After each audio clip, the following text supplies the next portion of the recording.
Yo, yo, yo. Any scales enjoyers in this chat room? Look, I just wanna put some counters on some permanents. That's not too much to ask, is it? So we're playing, I think, the same list as last time. Same list as every time. The meta game on Magic Online is still pretty much the same. In the last 7 days we have 27% scam. Yo, they finally called it scam here. If I remember correctly, it said evoke or grief or something. Call the deck what it is. But Minompi says, I win my first local tournament with Hardened skills. Yo, that is awesome. Congratulations. Yeah, it's a good deck. If you look at the metagame, Beanstalk is a really annoying matchup, but the other 3 of the top 4 are actually favored, I would say. Living End and Burn and Scam, you can all win. It's not like an auto win or anything, but it's definitely matchups that are favored or 50-50 at best or at worst. Beanstalk is not favored, but you can also win it. It's just a matter of having the right answers, I guess, and pressuring them enough. Actually, yesterday I went to my LGS, played in paper. The only match I lost was to Beanstalk. I beat like Rhinos and a white Emeria deck and a black-green mid-range deck. But you can win, but it's hard. We have the Void Mirrors, which is good in the matchup because it prevents cascading and evoking, which is sick, so I'll try those again. I think I'll play the exact same list. We have our 10 enablers, our 25 creatures. Might in the main deck because it's good in many situations. 23 lands, 2 chars because it's good against Scam. And we're just gonna jump into a league. Let's go. See you first round. And we have been paired for our league match on the draw versus Vespa 23. We have the gemstone draw. So we could exile a card and then go turn 1, drop the Scales and the Zabaz. Do we wanna be crazy and remove the Shattered Spire from this hand? Alternatively, we could just play it normally, Scales into Patchwork, into other cards. Really depends on the matchup, I'd say, which we don't really know yet. No Companion, opponent keeps 7. I think if I exile anything, it's gonna be the Shattered Spire.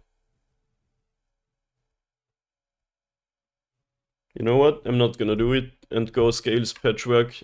I mean, if we get Thoughtseize, of course, that's not gonna happen, but... or Griefed. Yeah, that's the one consideration, but this is... okay, Emeria, so we play against Hammer. Tapped Emeria, probably against Hammer. The upside of not doing it is like... we play the Scales anyway on turn 1, and... we don't expose Sebasto getting killed immediately for no modular value. So this kinda works out too. Opponent tapped GL in the chat. You too, Vespa. Hammer is not the easiest matchup.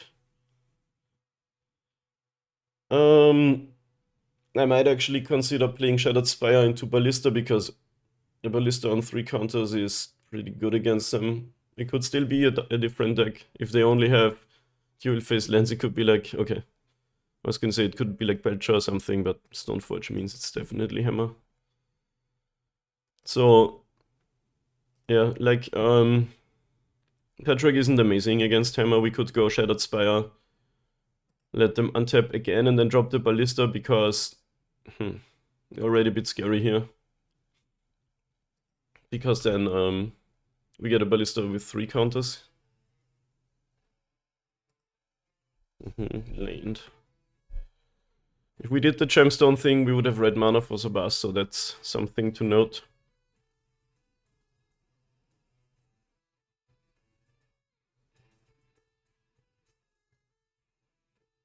So we can die if they go... Yo, bro, momento. We can die if they go double Hammer.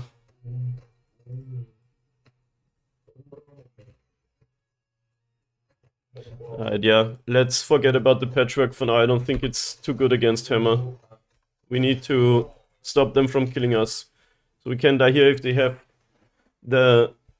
if they drew the Sigarda's Aid into double Hammer. Otherwise we are... I mean, if they equip Hammer here, it's still tough, but beatable. What's up, Toaster? Thank you so much for the resub. How you doing? You've been subscribed 21 times. I appreciate it a lot. Looks like MTG bot isn't working with the overlay because they updated MTGO. Okay, pure steel, no 3 artifacts though, so they can't even equip yet. Which means we can ballista that down.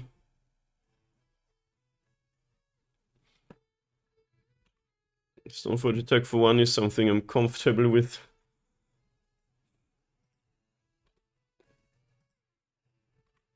Springleaf Drum, that does give us the red mana.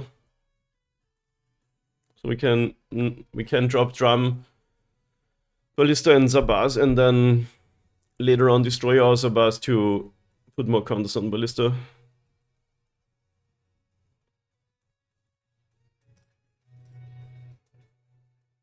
What is that now?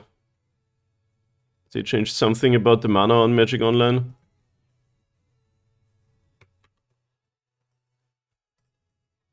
Okay, interesting. I'm gonna play the Ballista first, because if I'm gonna block, it's gonna be with Sabaz and not with Ballista. Click my replacement effects. Now, do we want to kill the pure steel already? I think we can wait. When an equipment enters, they draw a card. Yeah, let's... But they could have Surge of Salvation. Nah, let's kill it. That removes the ability to equip, which might be pretty big. Music I listened to yesterday, nice. And without Sigarda's Aid, they can't do it in a way that, like, instant speed equip, while Forge and Nuke can also do it. But if they just equip the Ornithopter before attacking, we can block it, because the hammer takes away flying. So they need... Yeah, Forge and Nuke would be pretty good for them here, because then they can attack, and after we declared we're not blocking equip, still would only be 10 damage. Wow, they have 3 Shattered Skyclaves. Worth noting is, this means that they have Solitudes, at least in the sideboard, because that's the main reason to have a land that is a white card on the front side. You're not really casting this for 7 mana very often. Alright, so they're probably getting the Cauldron complete, put it in immediately, that's why they played the land untapped. I've not been known to die to a 5/5 a lot, so that's fine with me. I could block that and then Ballista grows.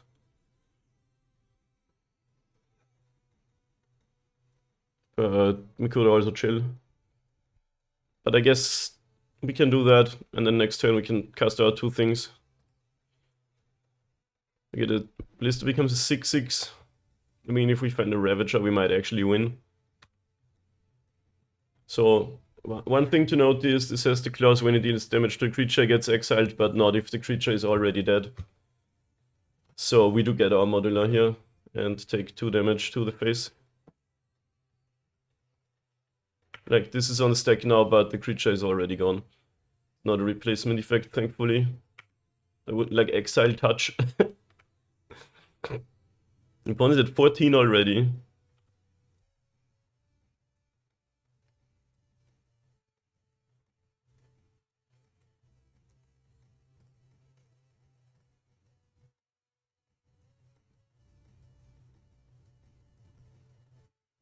I can't kill them, but I don't care too much about the patchwork, so I'd rather... I could even have played Walker and then uptick it with Ozolith.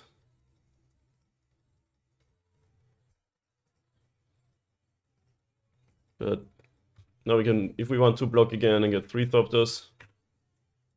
Opponent kinda almost has to block this, but they probably will block it. Yo, what's up, Google Calendar? I'm doing pretty well, thank you. First match, and we found I'd say it's kind of a 50-50 matchup, and this game's looking pretty okay. Opponent's draw was May, and killing Pure Steel meant they're not doing much. Of course, if they can equip the hammer to the Germ token somehow, we could still be in trouble, but I think we're not dead to that. Considered boarding it out. Shadows pair. They haven't been so brave yet. Do you mean boarding it out as in the sideboard games, or generally taking it out of the main deck? I've not played with Shadow Spear in like months. Because I copied my list at first when I got back into Modern a few months ago.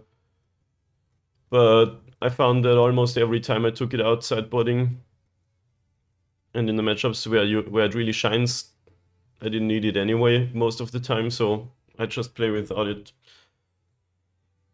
Like, say you play against Burn, the lifelink sounds pretty good, but I beat Burn like, I don't know, 70 to 80% of the time anyway, because you're just faster than them. And they have cards like Skullcrack, so you might invest all your mana to equip something, and then they Skullcrack you and you die. So it could be a trap even. Okay, Pure Steel Paladin means we kill the Ornithopter in response, so they can't equip. Because they need 3 artifacts to do it. Because if they cast another artifact later, they still can equip. But if they don't have 1 in hand, this is pretty good.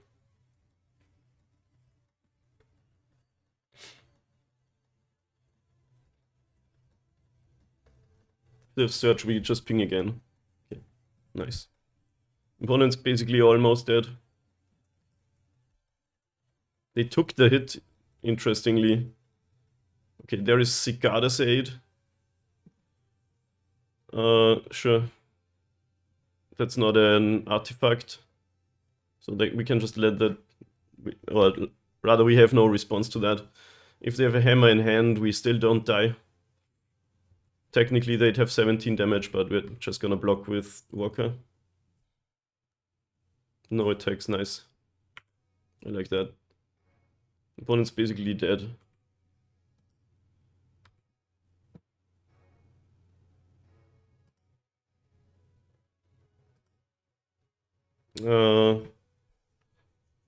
If we activate Ozolith, we get a 7/7 Ballista. So that's almost lethal. You can just attack, they kinda have to block everything.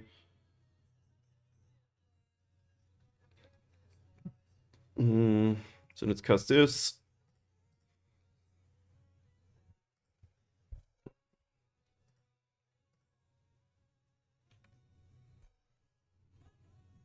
Then do that. But I'm not gonna attack with Ballista since the Charm token just destroys it. I think we have to be a little bit careful still, so just attack with the Patchwork. That does also not do anything because this is indestructible and all the other things. So we can pass, sort of control the board with this 7/7. So I think we lose if they find what? With all these blockers up, say they find a way to put 2 hammers on this, it's 25 damage. We still have enough toughness to not die to that, I'd say. If they cast an equipment, I'll kill the Pure Steel in response so they don't draw the card. Don't you see some value with Shadow and Might versus Ring decks?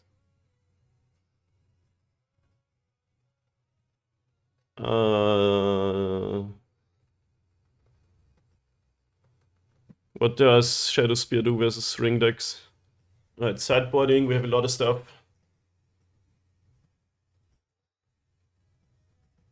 They have Solitudes, so we can also play the safekeepings. Yeah.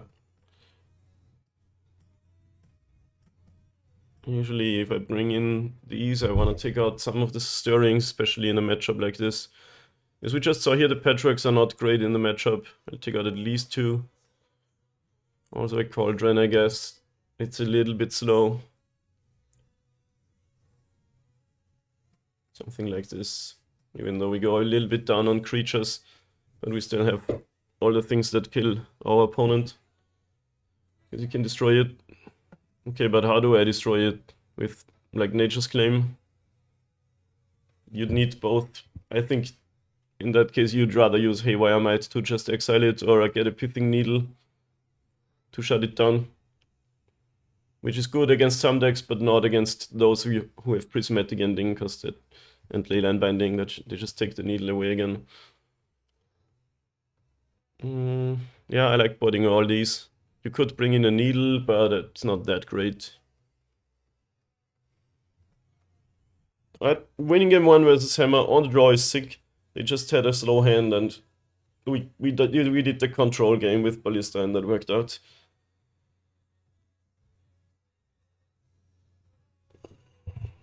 So yeah, against ring decks I would not play Shadow Spear, because it's an equipment, and they just, if they kill all your creatures, the equipment is kind of dead card. I'd rather have cards that actually impact the board.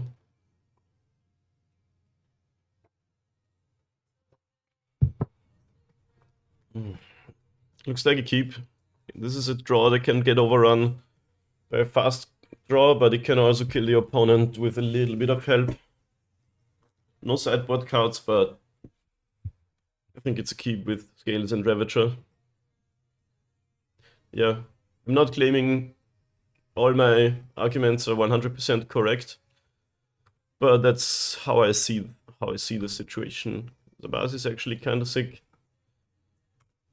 Sadly, we don't have a Ballista nor an Ink Moth, which are the ingredients for a fast kill. Opponents on the turn 1 do nothing plan. If they just cast Stoneforge again, we're pretty good, I think. We played the drums for the concert live. Is this the thing you just went to the concert yesterday?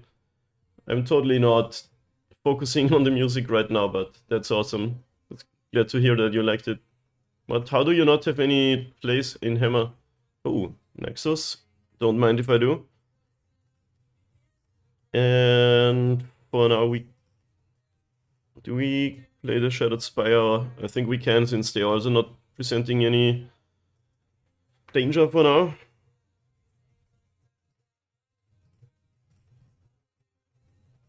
That's so weird, like, Hammer's full of 1-drops and 2-drops.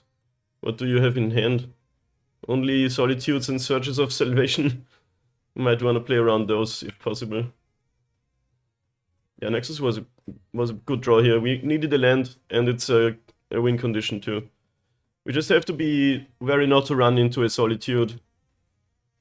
Like, focus all of our stuff on a kill, and they Solitude us. Wow. It looks like they're on the all-interactive draw, which should be fine. Oh, wow, we're drawing well today. I'm gonna cast the Ravager and the Sabasa, I think, because I don't want to cast Walker and it just gets exiled without me having the option to destroy it.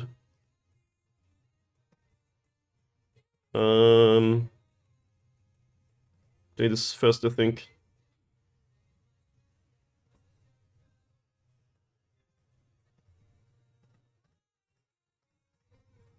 This is a weird game. How does Hammer not present any creatures? Okay, no response to that either. They just make a 1/1. So they can get a Pithing Needle, of course, but I'm okay with that. Mana. Thank you, Wobble Picker. I don't know what's in the opponent's hand. They have 7 lands in hand or something. Like, you don't win against Hardened Scales by going on the construct plan. I mean, in before I eat my words, but usually you don't. We're gonna try to go for max value with this Walker and stuff, since they probably have a bunch of removal cards. Hammer has Solitudes in this build for sure. They play 4 Emeria's Caller. We saw 3 at least. And March of Otherworldly Light, which for 1 mana kills most of our stuff. Okay, they're not What is this arrow here now? Ah, okay, you see more information about your mana. It's kind of cool. They're not making another construct, so finally casting something now. Oh, probably gets, okay, just gets a hammer. Anyway, we died here. We can just block, right?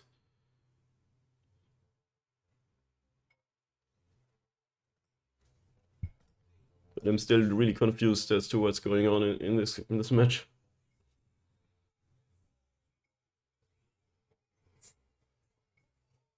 Ah, the cursed totem is back. Yesterday at my LGS, I saw that card twice and I got really mad about that fact. I'm gonna have to let that resolve, I think. Like, where did this card come from? Suddenly it's everywhere. It's not quite as bad as an Alrod, but still really annoying.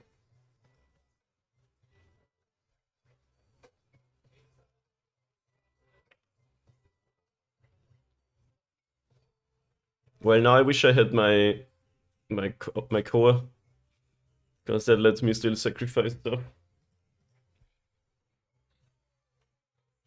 The most annoying part is you can't even, off of your Urza Saga, get a Haywire Might to destroy the totem.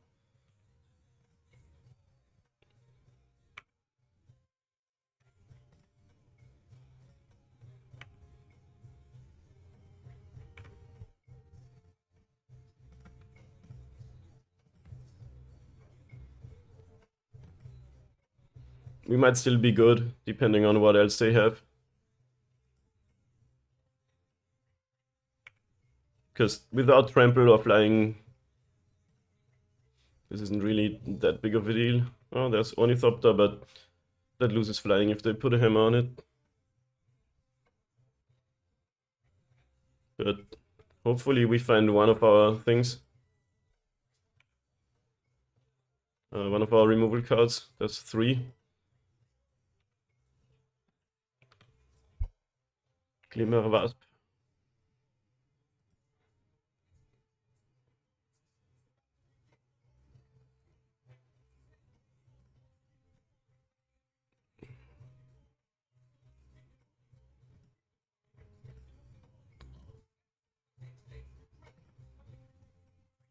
I'll play the Buzz out too. We can block with it and a modular onto Walker, which could be a good play.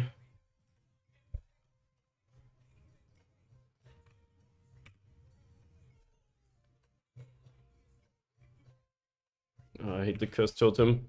It's not as annoying as like a Stony Silence, but still really annoying. Just how to draw so well. Watch my last 2 videos. I got the worst hands ever. Well, there was an 03 league, 03 drop that I didn't upload to YouTube, so you're not gonna see that one. It was absolutely horrible. You gotta have shit draws to have good draws. Okay, they're scary now because they can get Shadow Spear. So we wish we had won this game, since we were already talking about it. But Shadow Spear just would allow us to make a big attacker.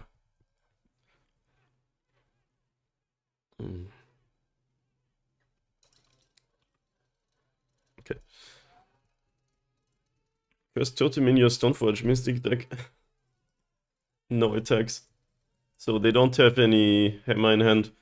They could have attacked with Ornithopter and flash in the hammer.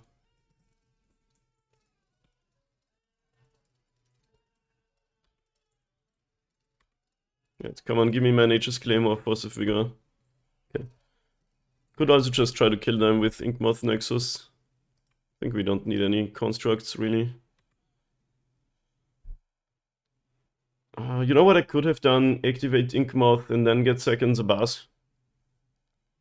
But I guess we just do an Ozolith thing.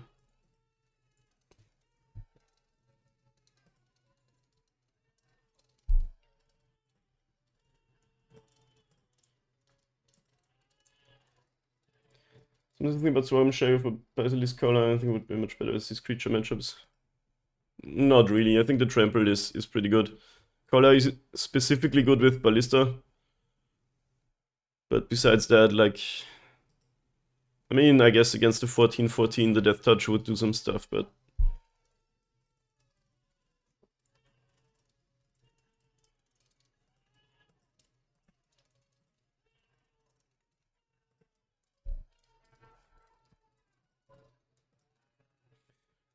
Worth noting, we can give Sabas flying. Actually, we can't, because it still can't be activated, but we could do it for colorless with the Cauldron.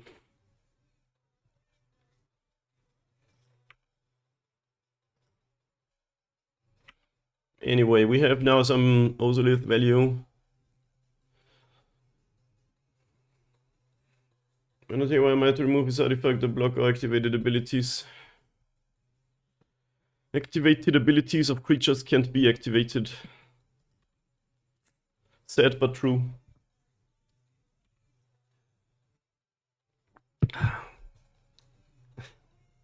It's really annoying. I hate this. Any attacks? No attacks there. So next turn they can get a Shadow Spear. And things get a little bit annoying, but I think we try to just do some Inkmoth shenanigans.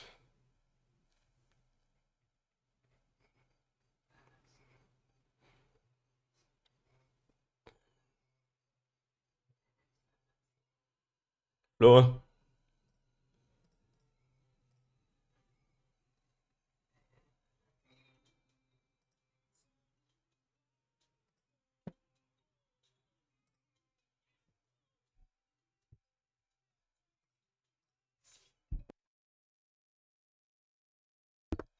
Let me just draw a Nature's Claim and let's end this suffering.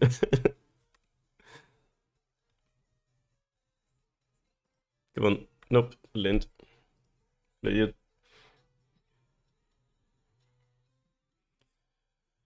We can put 2 counters on this, which becomes 4. So we'd already have an 8/8 Inkmoth. Sadly, no creatures in the graveyard. And we can't destroy any.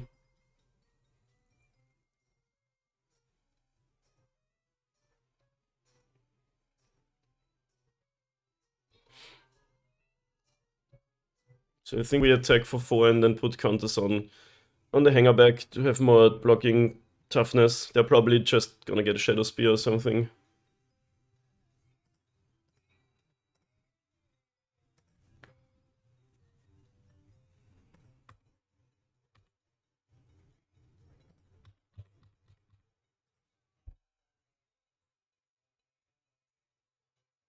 Absolute banger.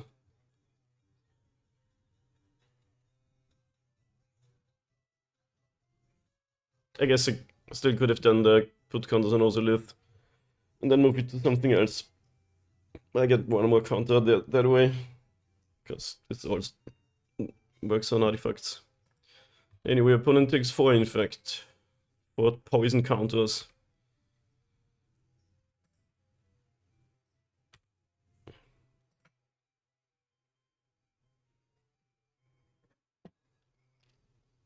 I'll put that here just to play around removal better.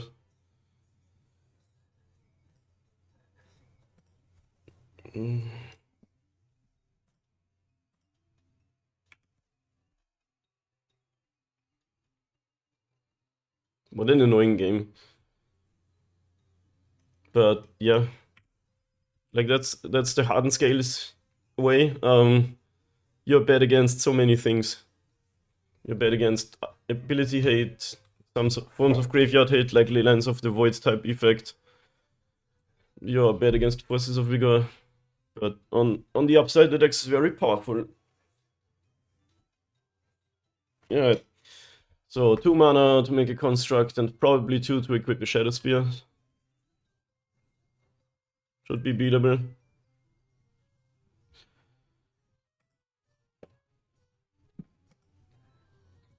The only Thopter actually annoying, because we're trying to kill them with Inkmoth Nexai. Okay. I didn't need to use the mana because of Singarda's 8, I guess. 18/18. There's another Inky.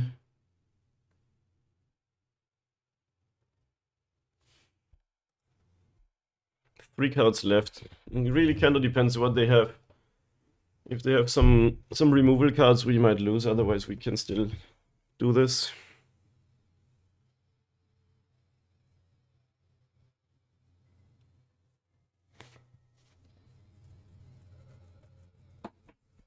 3 answers to their fucking totem in the deck. Please just let me find one of them.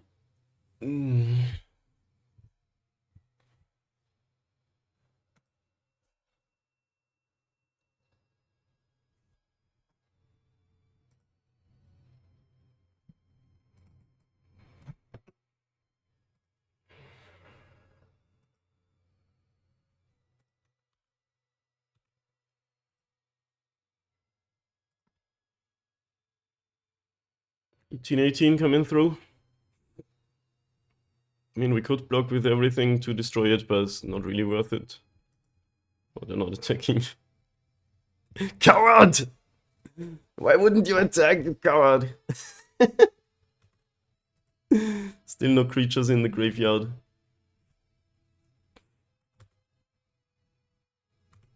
I guess that's why, but yeah, one of the 4 removals, but this one doesn't work at times.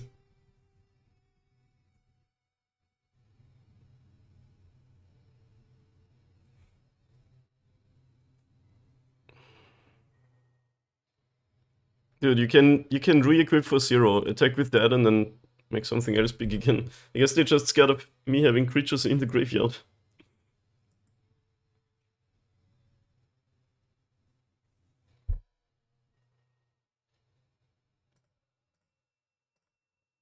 I actually don't have enough mana to do that and attack with both Inkmoths. So there's not really an option then. So I attack with 1. But make it lethal. You have to trump, basically.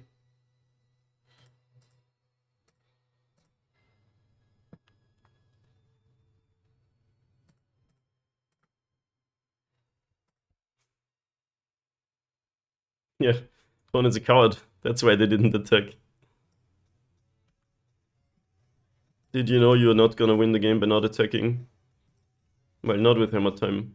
Yesterday at my LGS I played against Cascade Beans, and that dude's win condition actually was just... they played Chase.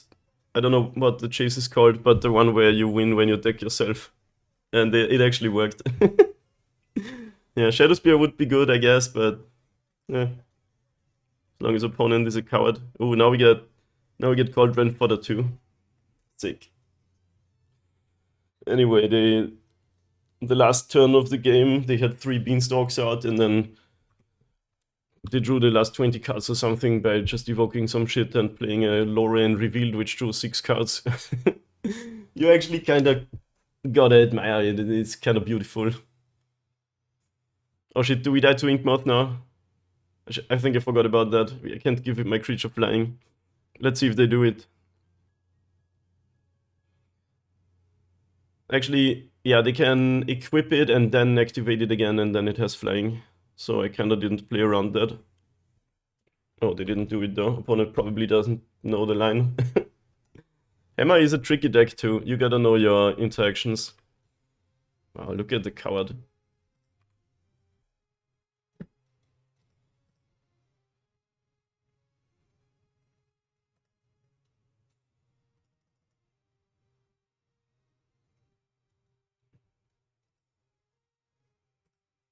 Give me that.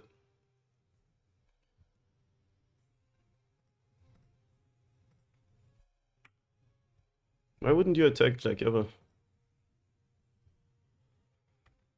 I played last weekend, but in case 2 of the 4 colors decked out without chase. That's hilarious. At what point do you become embarrassed by your own deck? This time we're gonna leave an Inkmoth behind. Because we can't present lethal with both of them. They're at 4 poison. And there's no creatures in the graveyard. I have to admit, they weren't good. Yeah. The stupidest deck ever. Solitude time, sure. Gives us some Mausolith value. Yeah, I have no responses to this, unfortunately. Look how all my cards have lots of abilities, but I can't use them. Right, I gain some life though, for my trouble. Saddest haywire match in the world. I feel like we'd be... I mean, if they attack, we get lots of stuff. Like, we block with Walker, get a lot of Thopters, and those will lift counters. Maybe they're just scared of that, but how are you gonna make progress and draw more Solitudes, I guess? We will draw the one Force of Vigor or one of the three Nature's Claims, and then it's off to the races. Like, come on, we're gonna be due drawing one statistically in 4 cards. Because if there's 3 in the deck, on average, there's 1 in the top 20. Not quite how it works, but almost. Saddest Stoneforge Mystic. Can't activate, but I guess they can almost hardcast their thing. I guess we die to Hammer plus a removal spell. But that's fine, because, like, what you gonna do, right? If they remember the thing where, okay, yeah, this time they can attack and then flash in the hammer. But we do have a blocker. It does mean we're dead the turn after to the Inkmoth. Well, not quite, because he gets some -1 counters. We also have to put some on our Ozolith then, which is funny. Okay. Opponent should have equipped some more things onto this. I think they're not aware that they can give it flying again. Actually, no, they can't do that, because you can't activate as soon as it's a creature. Hilarious. You can't do the thing where you give it flying again after it loses flying, because now it's a creature and you can't use the ability. We're still in trouble now. All that being said, we need to draw an answer. Okay, so we put all of these minus counters on the Ozolith now. So it gets down to 1. That's funny.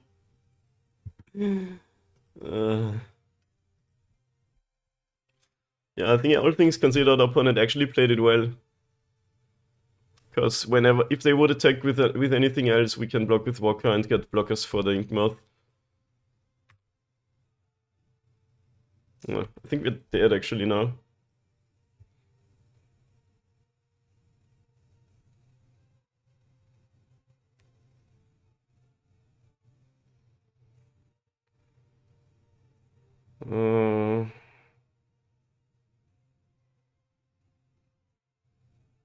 Well, not straight up dead, because this is now just... Well, no, because they need another hammer. They can't attack in the air anymore. This is turning out to be quite a cool game, actually.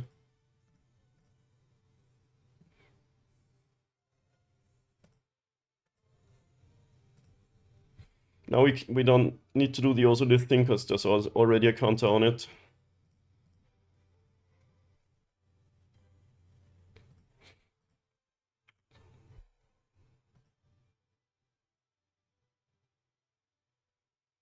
Spread this out a little bit, I guess. This game is insane.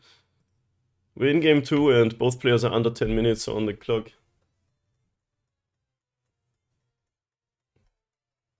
I could start attacking with something, but it doesn't really do that much. We kinda want the Walker as a blocker.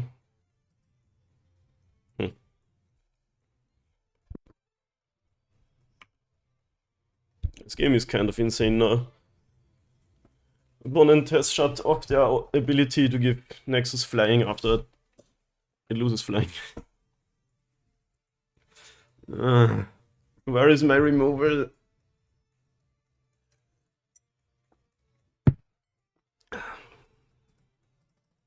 Maybe they're gonna time out. 7 minutes on the clock. And how are you gonna win? Forge a new. So you can instant speed equip now. 1 time per turn. Oh no, you can always instant speed equip now. Only the pay 0 is first time. So it's actually kind of scary now. I think it's attack all, whatever's unblocked. I mean, we're at 28, so if 2 hammers, maybe not quite there.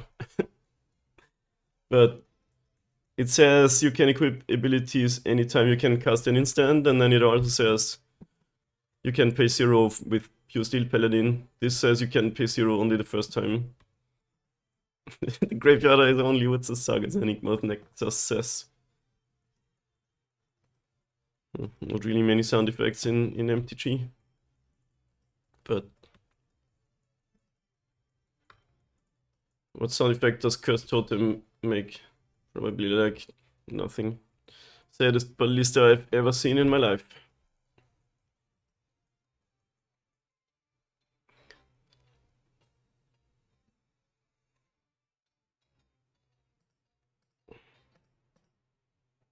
Alright, we're gonna start attacking with some stuff, I think.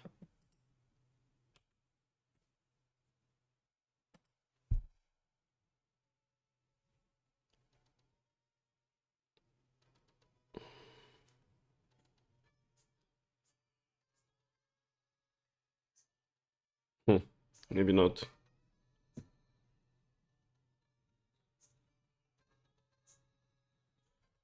Maybe we just make the walker so big that they have to start jump blocking it. Like that is bigger than the constructs on the other side of the table. But for now they would just block with this and it dies. Or no, they don't really want that. Could play the ballista for 0 even if we wanted to have Cauldron fodder, but probably not worth. As soon as we find a removal spell, this game does go somewhere. Anyway, what happens if we attack with the walker? Either they just jump block it with a small card, or they block with construct and it dies and we get 13 Thopters, which is really good for us, of course. So maybe we should just start going in with that. It's a good blocker too, but they'll have to start jumping with the smaller stuff, I guess. Another hammer might be GG, because they can equip instant speed at whatever creature isn't blocked.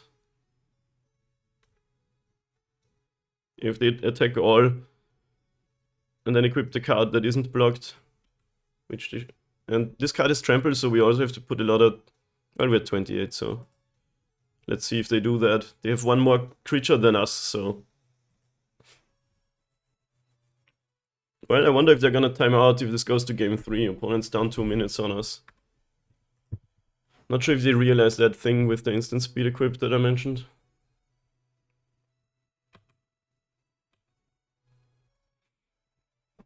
Okay, nope.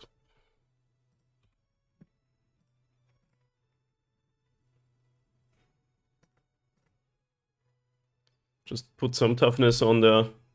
Get some modular and Ozolith value for our troubles.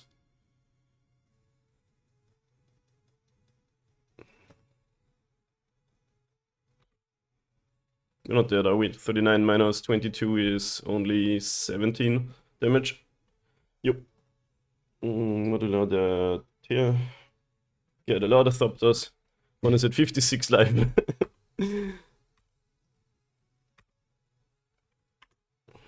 Ozolith goes to 24 though.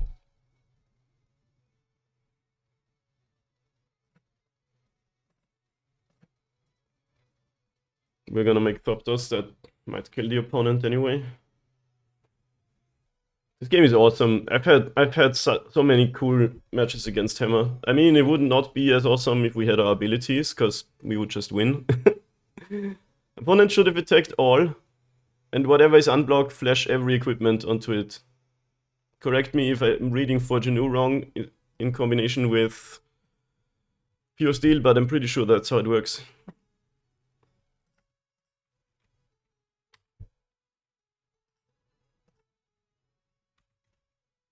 I wish I left my...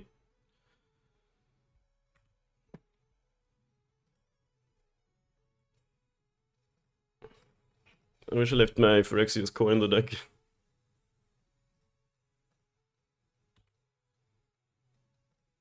Yet, can we afford to attack them? I guess it's a yes. But they're kind of gaining a lot of life too. Maybe we should just stall it out and win on time, but that's kind of lame, isn't it?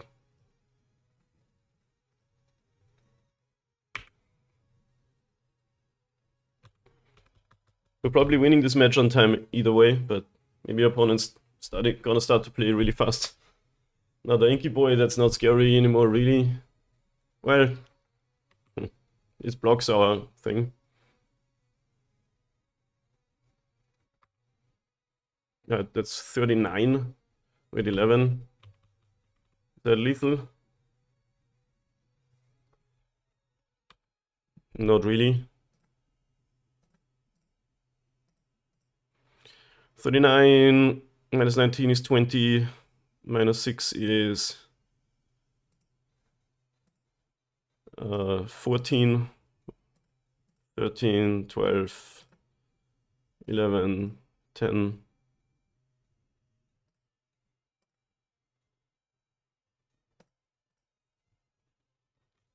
Can add one more artifact. Maybe flash in something. Yeah.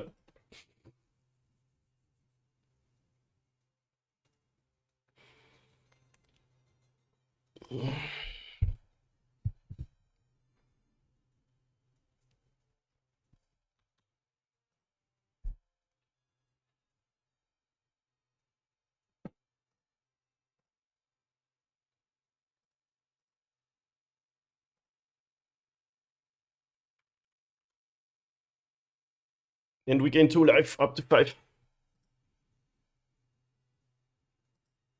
I'm gonna admit Shadow Spear would be good this game, but... we're still alive and well.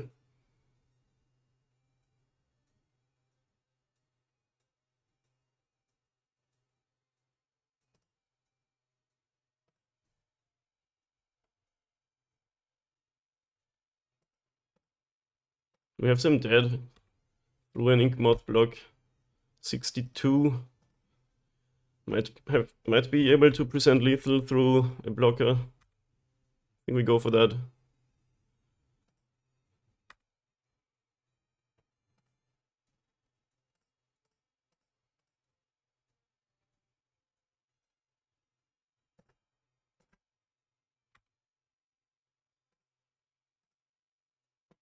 Should we go all in? I think if we attack, we're dead on the backswing. So either we go all in or we don't attack. I mean, if we want to win on time, we don't attack, right? But we might win if we attack with all. They have Solitude, I think, if they pause like that. Which makes me not want to attack. Yeah, no, I'm not gonna do it, because I could attack with all and it's lethal through a blocker, but not through a blocker and a Solitude. And since they waited there, I think they have it.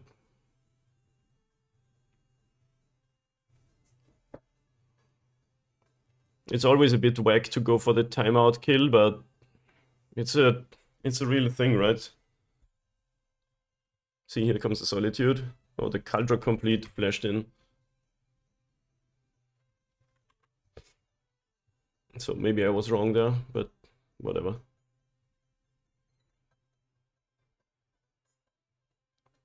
There's another trampling guy, so... Oh, do you want to equip it?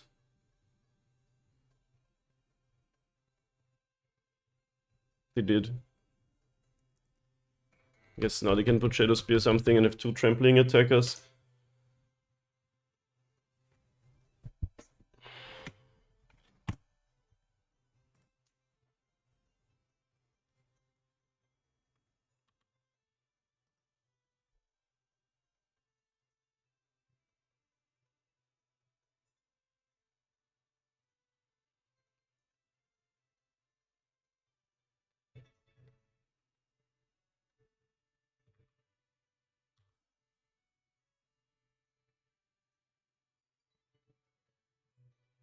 Okay.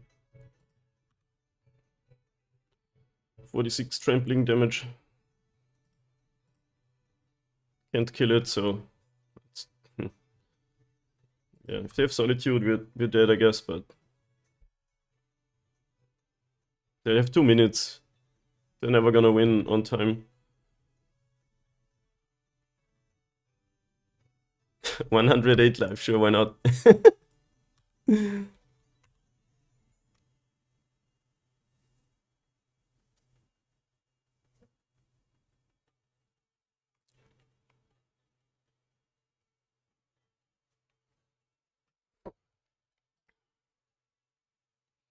Magic the Gathering. Opponent's way too much of a coward. they're gonna just time out. They could have beaten us already this game and brought it to a game 3, but not like this. Baba Bloop, what's up, Hussy? How's it going, brother?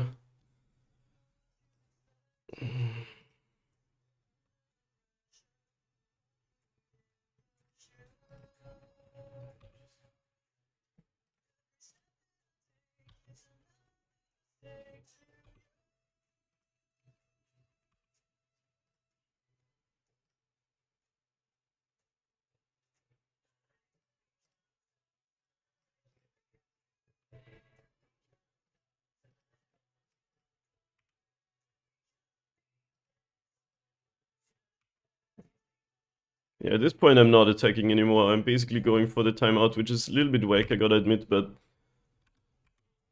it is what it is. One of the win conditions of Magic the Gathering Online. Which is really nice, because in paper, the way it works is just if a match goes to timeout, it's basically a draw. But that means players can intentionally play slowly and force a draw instead of losing, which you can't do in Magic Online.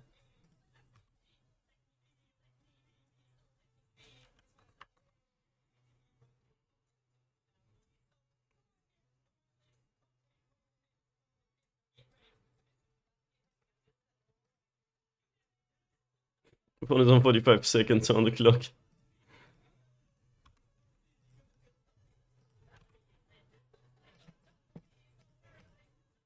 Lots of clicking now here for us, but it's okay. Legendary artifact. Confirmed, doesn't do anything.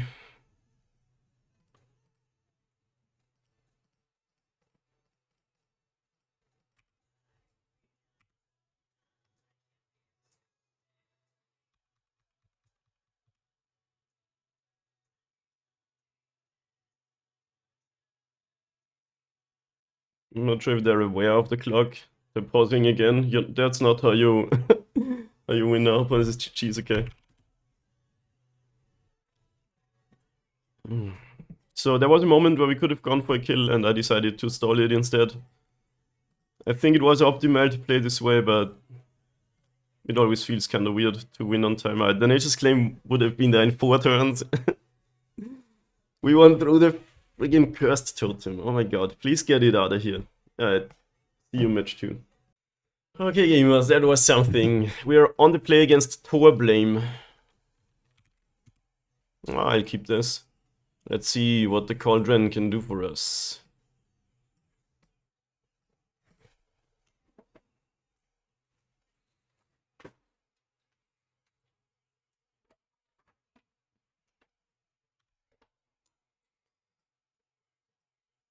I'll play this out.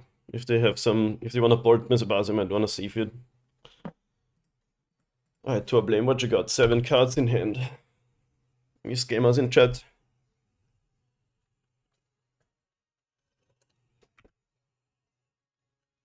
This game is 27% of the meta. Polluted Delta is oftentimes a scam. They play those fetch lands to throw you off.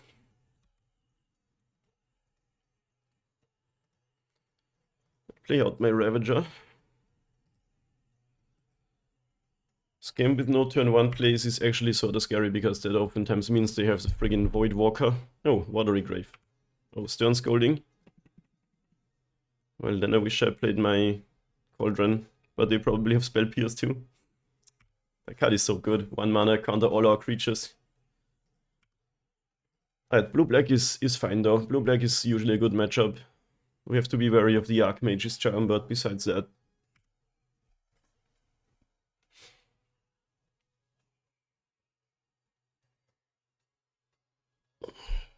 Island cycling.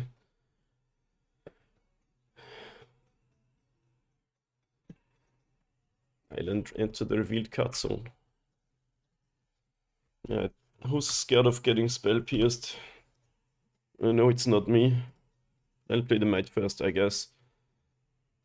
Even though it just gets killed and then doesn't save us from a ring, but... Okay. Spell pierce. Force of negation. No. That's painful. Now we got nothing.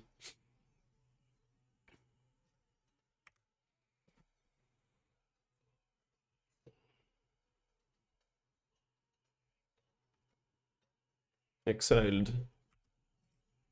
Subtlety. At least it's a 2-for-1.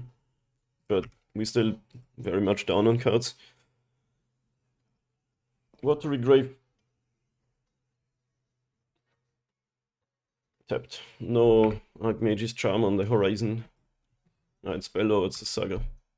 It's the worst card in the deck instead. Oh no, I might have bad news for us gamers. Well, Destroy is just generally terrible.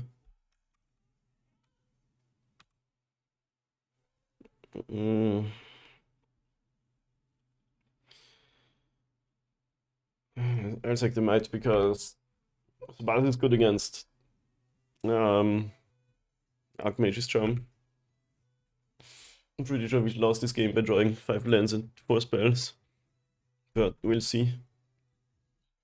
Now they have the ring and I gave up my Might. I can even untap it, that's kind of sick. Murktide. Well, most of the time I'm not scared of the Murky Boy, but look at our board. That is a card.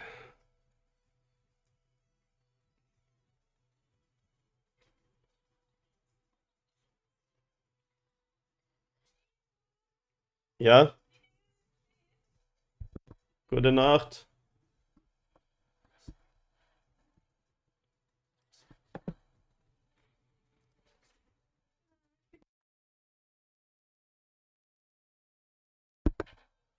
Say good night to my roommates.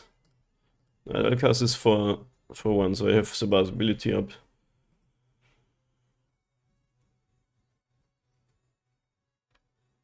Okay, I guess not.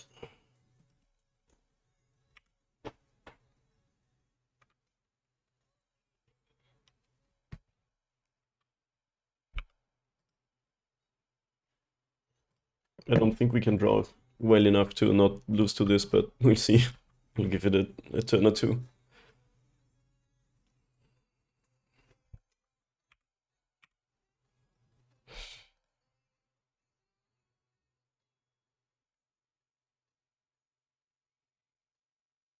Sure, you have the ring too. Oh, Shieldred. Those cards are usually not scary for us, but when we draw like that and they counter every other relevant card, they are.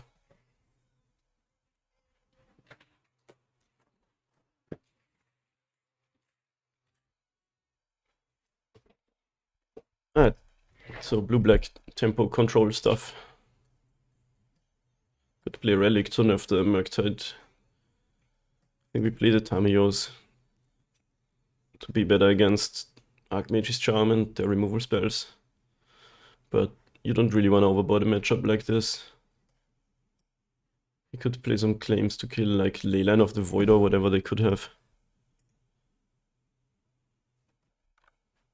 Is it that deck? Looks like it. Well, I wish I had my what's its name, Veil of Summer again. That was always good against those kinds of decks. I think we play the Needle because they have Ring. Do we want the safekeepings even? It's good against stealing or things.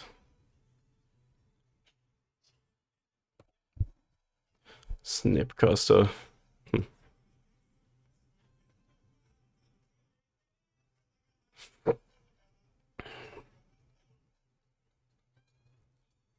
Like, you don't really want to board too much here.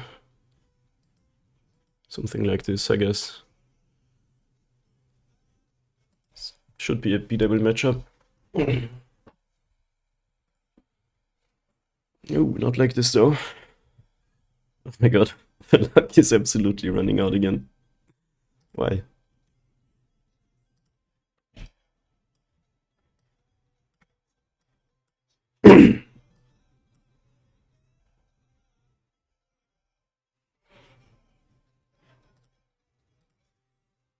Well, we don't have the red mana for the bus, so maybe just chip that. We'll see. But this is pretty bad against Dark Mage's Charm now. Yo, Artifact Eric, welcome. Thanks for the follow. Cursed playlist, chill one, nice, thanks, yeah. That describes it pretty well.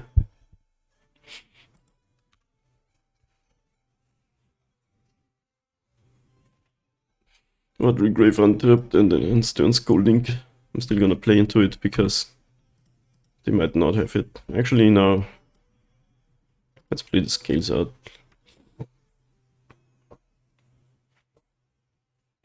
Okay.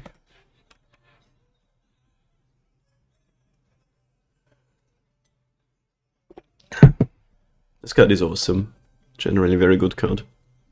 Pinches to forces. Kind of a fetch land that costs a mana.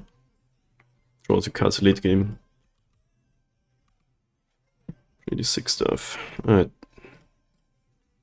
Any Scoldingers?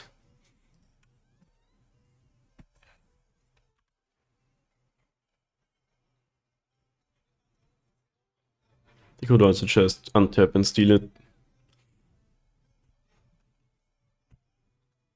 Yeah, we're probably not beating the control deck with a multi 5, but stranger things have happened, right?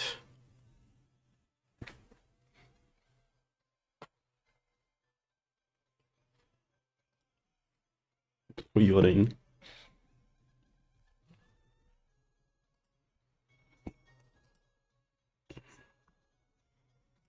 How do you draw 2 0 landers in a row? Or is that even a thing? I think we just needle the ring right away. There's nothing else worth needling.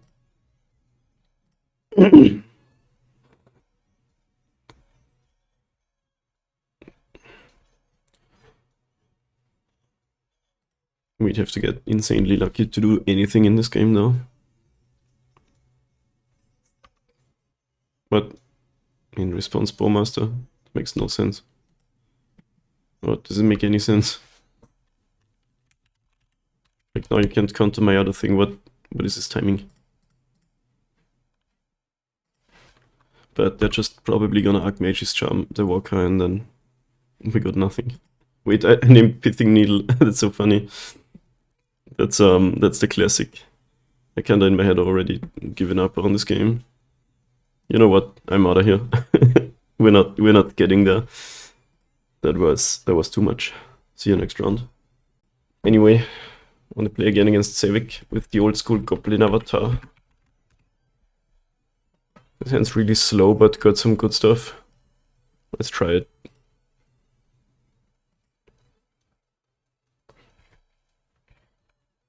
Yeah, I mean that's the game, right? You just it's a luck dependent game too. It's what it is.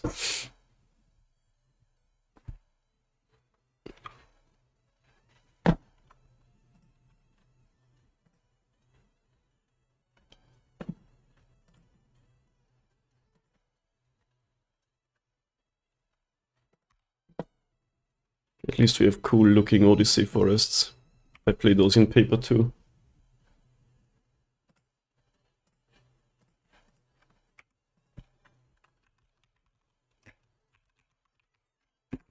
Speaking of cursed music, oh, Misty Rainforest Gaming. I hope it's like rhinos and not 4-color shit, but we'll see. But we're gonna drop the patchwork. Play Redland, play patchwork. Cauldron might be sick. Speaking of cursed music, you've never heard a song worse than this one.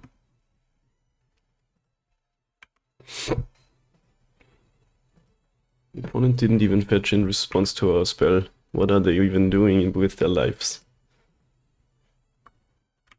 I thought I have 6, but guess it didn't work.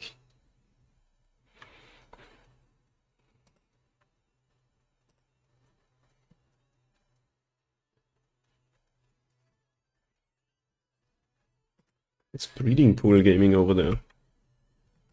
So, Living End or something? Yep, Living End. Living End's an okay matchup. Especially if you have a Ravager going around. So, that's always good. And we were on the play too, with slow draw, but still.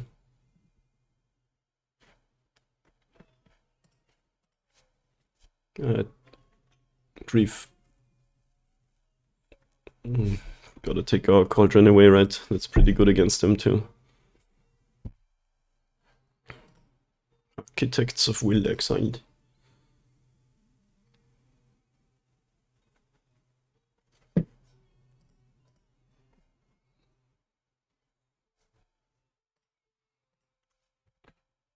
I think you gotta take Cauldron, except if you like Force of Negation it.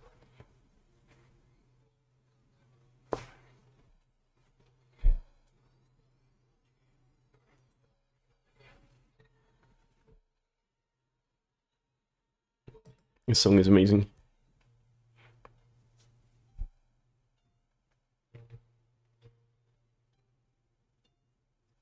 Kinda hope they click Ravager, because we want that in the graveyard.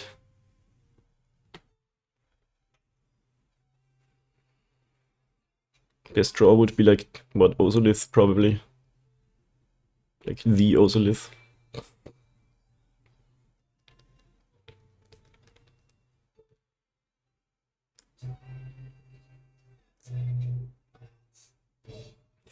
Really thinking this through, huh? Already in my head, thinking about the timeout.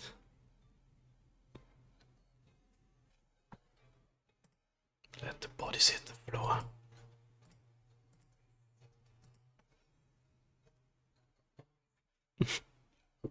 It's so bad. Wow, that took him a while. Oh, Wika is so sick. Can this avail into another one? Oh, into Generous End. Oh my god. I wanna cast the Shattered Spire. Can we beat all these?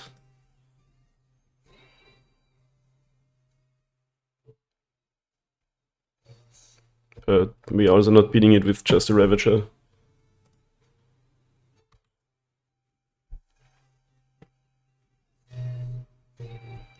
Yeah, that was an insane hit of the Waker too. Is the opponent double queuing on us? Like, they're so slow.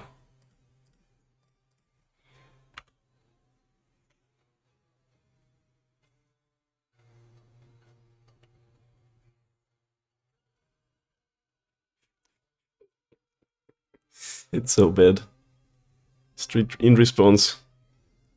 See, people always have the weirdest timings on MTGO. Why does it have to be in response to my spell? Why not cycle it before griefing? So, I don't know, you have more information about what to pitch. No, it has to be in response to... I guess they're trying to find the Force of Negation, so it kinda makes sense. But is there any reason not to main phase it? I don't know, not the Living End player. Yeah, they actually did find it. So probably dead, except if for some miracle they don't have a Cascade card or land.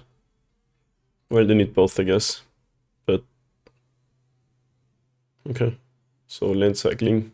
So we get one more turn. Oh, just normal cycling, but they did find the land now.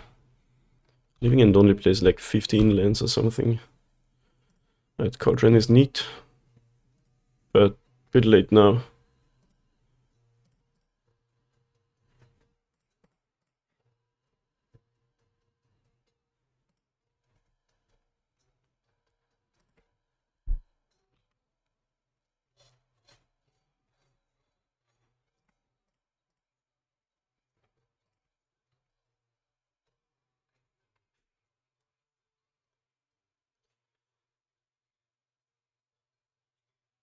Just pitchcast Subtlety now, go to 0 cards in hand. Please do it. Do I have a playlist on Spotify? No, it's YouTube. Exclamation mark playlist in the chat.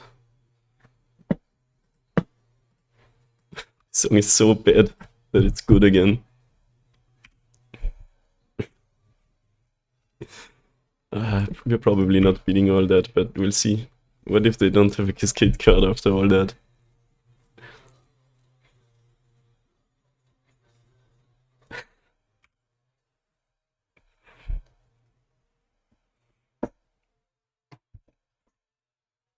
Yeah, any shardless people.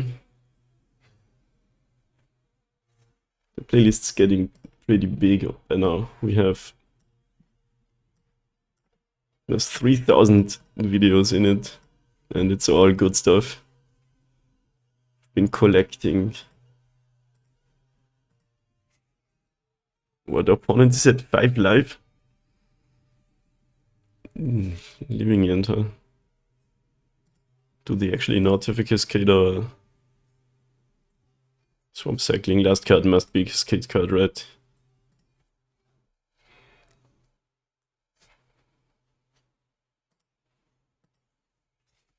Living End's kinda insane these days. Generally a good matchup though.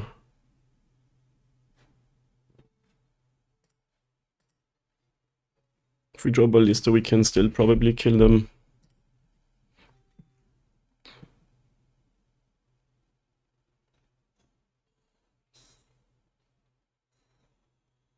There's a lot of creatures coming back.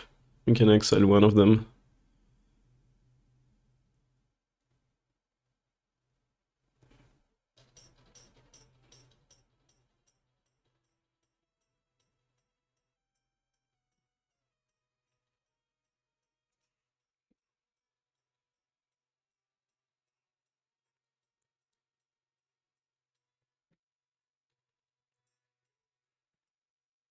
Not sure.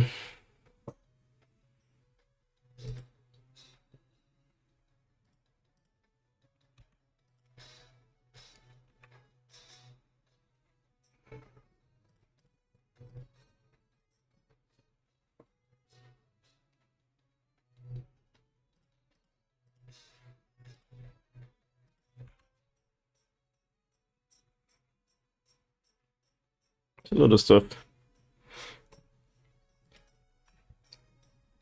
At least no Oliphant. That card is kind of the strongest creature in the deck. The opponent's draw was crazy though. They had force for one of the Cauldrons and they had Grief to take away... Wait, no, Grief to take Cauldron and force to take our Shattered Spire.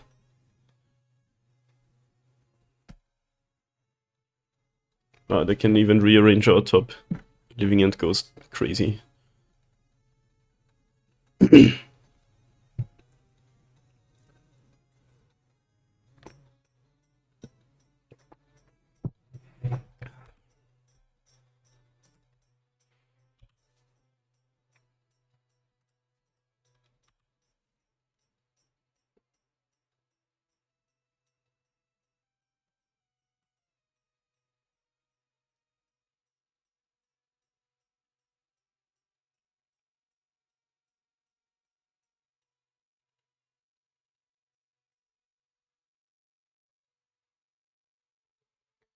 Right, so this is kind of not really blockable. Block that and that, and they have 6, 10, 17 damage. Technically doable to win from that spot, but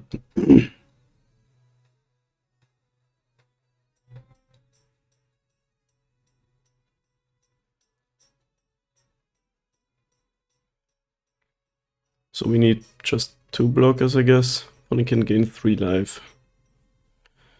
So can we do 8 with like Thopters plus Ravager? Should be doable.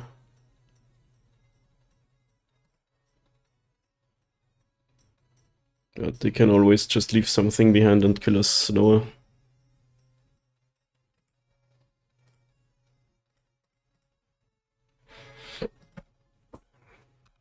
I would not count us out though.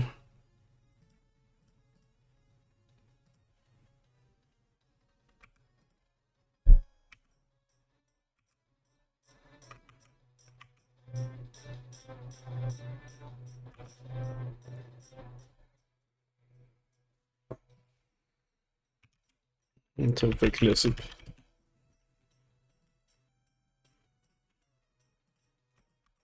Get ready to get your ears shocked. If they can cast one of these, it's pretty sick, but otherwise we might have it.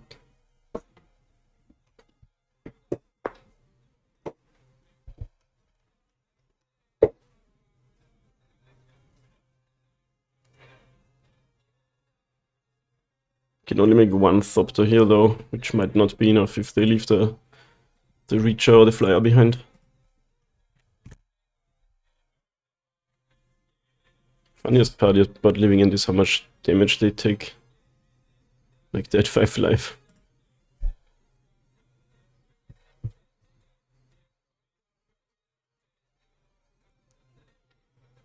You could make 2 Thopters and hope that's enough. Let's see how they attack. Because with Cauldron we could add 1 counter 2 Walker.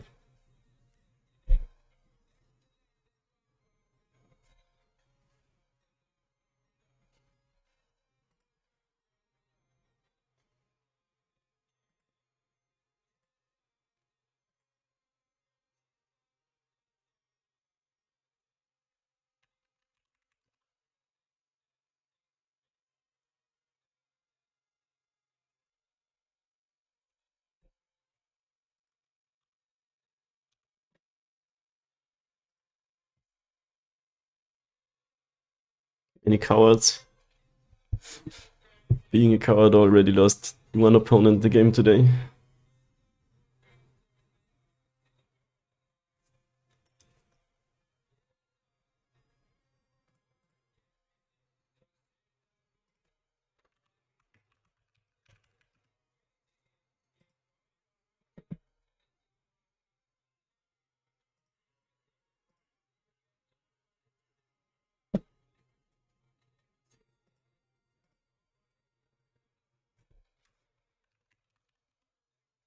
We have to be very quiet now because the roommates still hear me when they're trying to sleep.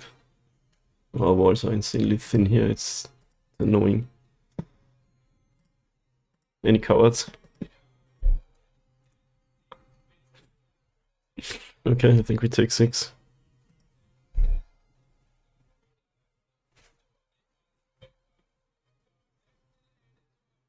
Because we're not blocking it dead, really.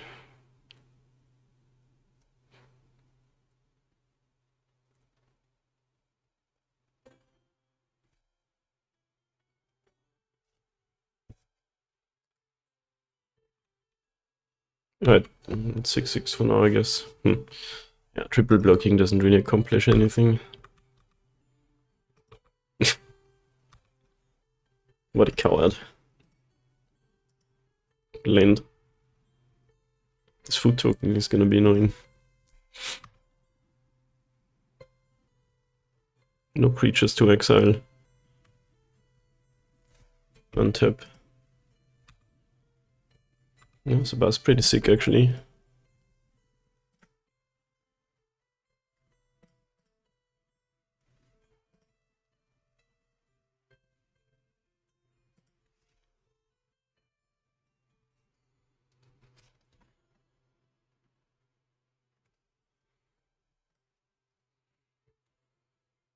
Should not have tapped the red. Probably won't matter, but it was kind of loose, as they say.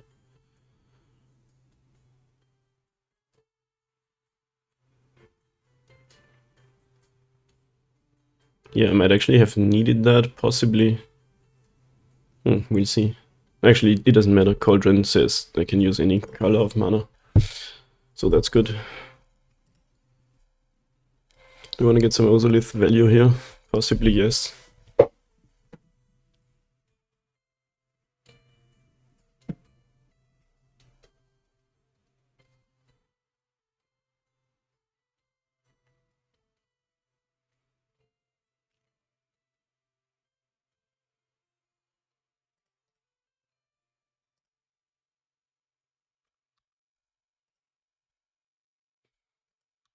I think I'm gonna win this by making a bunch of Thopters.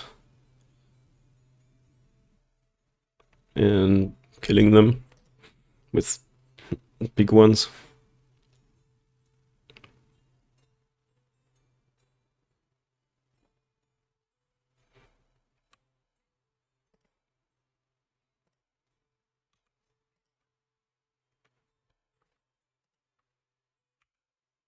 Hopefully they're cowards again.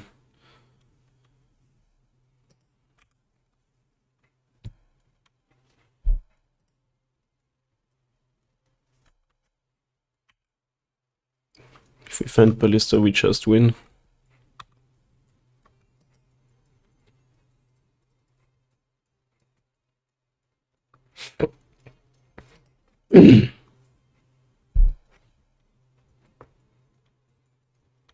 Maybe should I attack with something they have to block and then give Cauldron fodder. Because if a creature goes unblocked, Ravager just makes it lethal. I love this matchup.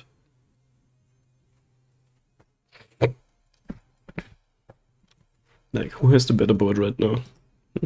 Probably us.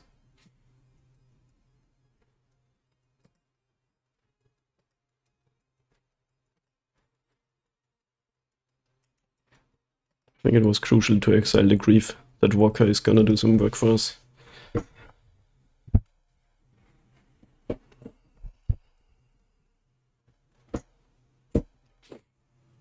If we win this game, opponent's way down on time again. Alright, any attack all clickers. Opponent's scared again.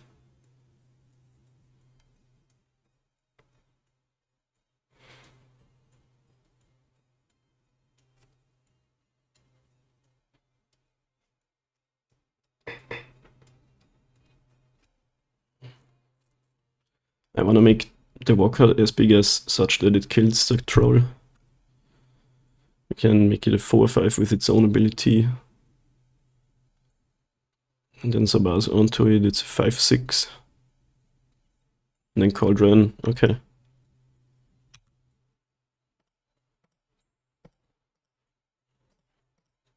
Let's see how they order the blockers.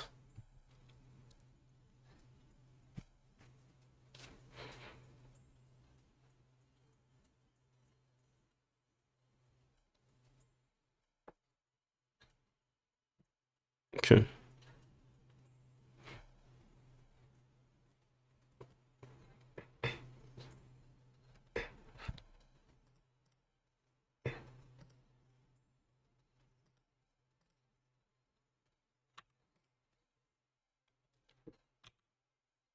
I feel like we're winning this.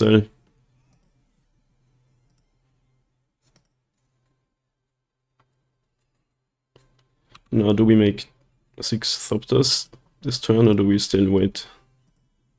I mean, the troll goes away, and like, opponent doesn't have Oliphant.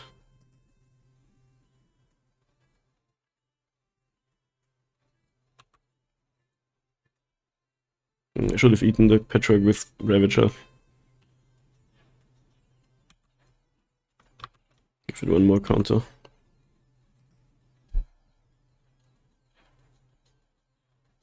Blood Crypt untapped.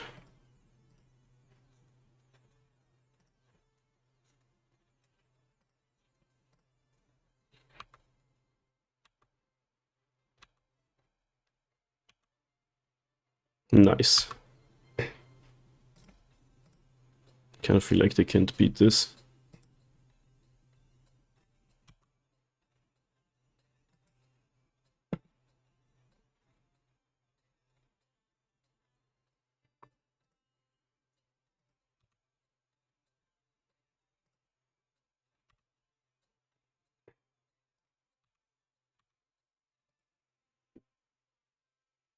Any blockers?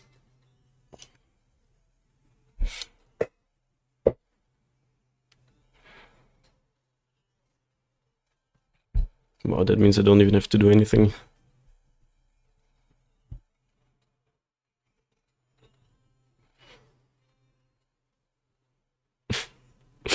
This matchup is crazy. I don't think the opponents can win this, honestly. And they have used half of their clock already. There's a 2-3, so we just let this happen.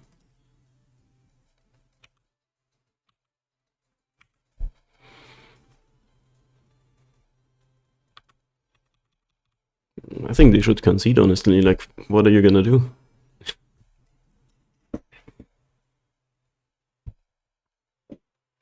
What are you gonna draw a living end?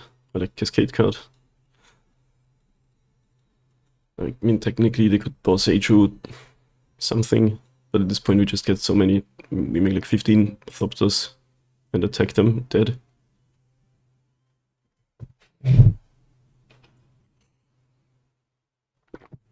So, yeah.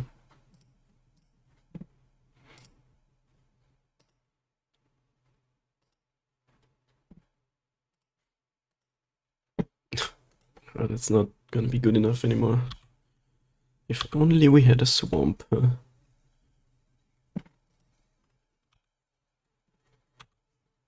Yeah, let's activate the correct ability.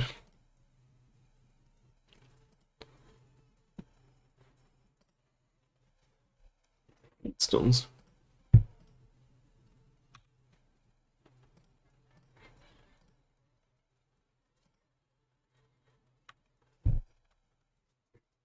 I think you're dead, opponent.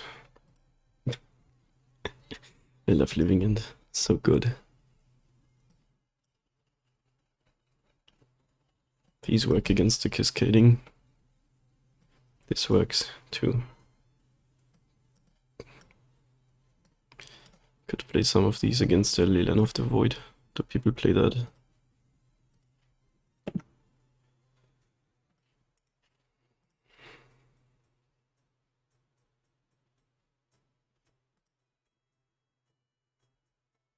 I guess they do. Not always, huh? Three. Okay, maybe one.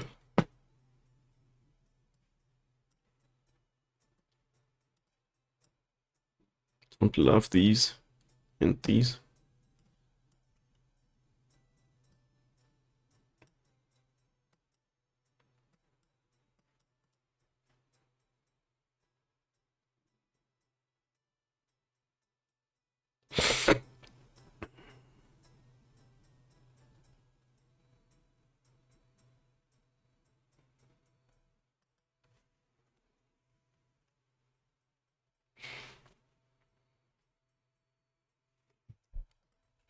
You can also consider cutting Ballista, because it doesn't do anything when it's in the graveyard and the living end. Dude, what is going on with these zero landers today? Why? Oh my god. This is not real. Okay, I guess.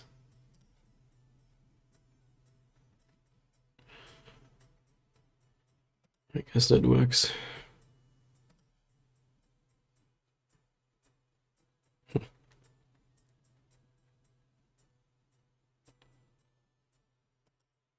I could keep the Shattered Spire, it's pretty good. Just do like this and hope to draw some threats. Like the Ballista isn't amazing, it just dies to living end if they get to it. Any griefers? Nope. No Leyline of the Void either.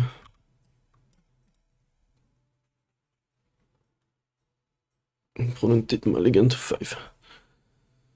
That's what living end does, it's a pretty good mulligan deck. Because like, you only need lands and cyclers.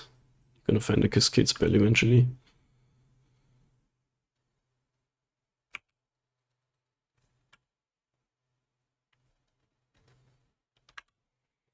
It's It's gonna be one of those sideboard games where we just try to shut him down as hard as possible and win from there. Any griefers? Nope.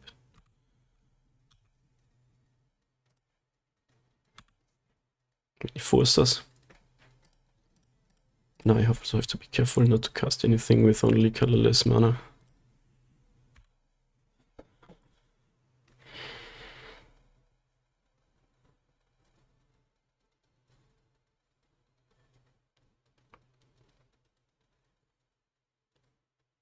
Opponent's like, what are you doing? I don't have any colorless lands.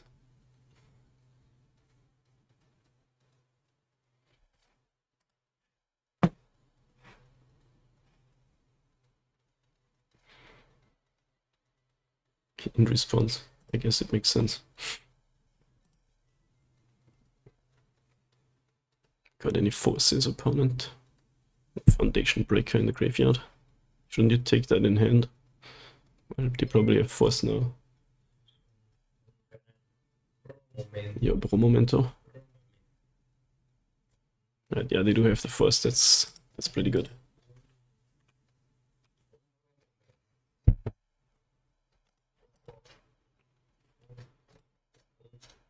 And another force too. Oh my god.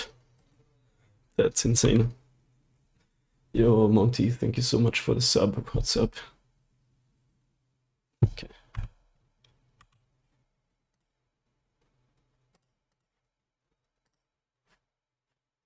Any outbursts, opponent?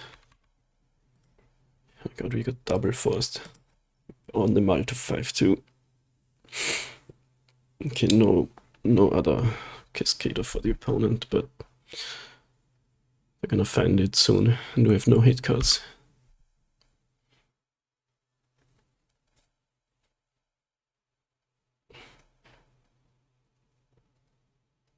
Still none. I guess they can still play the forest and then do it.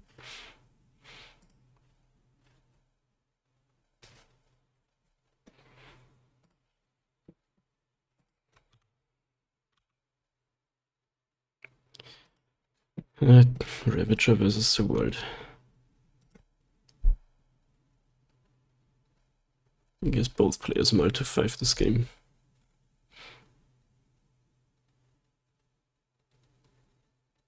Actually, I'm crazy. Opponent kept 7. I Mulligan to 5. I don't know why I thought I read they also did. That's wrong.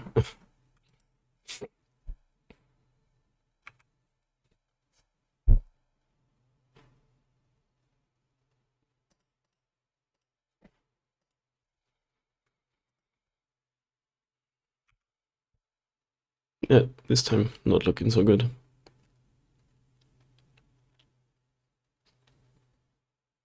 I think we're actually dead on board. Is it 20? Yes, it is.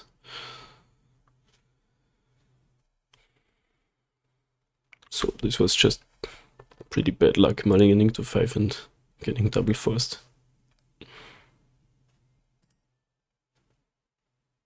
But we're gonna try this again. I really have to use the bathroom. I'll be right back.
Alright, any other changes?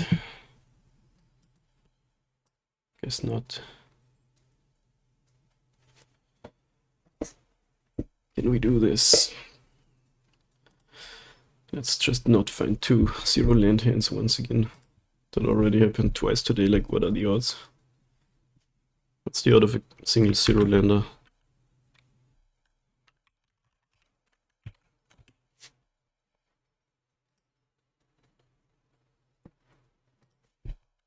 I always forgot what the N and what the M is. 23 lands, 7 cards in hand. Is it the other way around? Why not just give the variables meaningful names?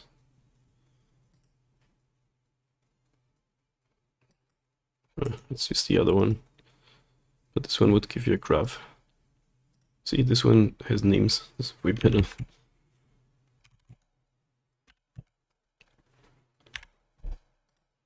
Lots of a 0 lander are not even 3%, and we already found 4 today. That's a 1 lander. Also Lith's great with mirror too, but I can't cast a creature and use this drum. Ever since I added an additional land to my deck, I've been cursed. It's kinda insane.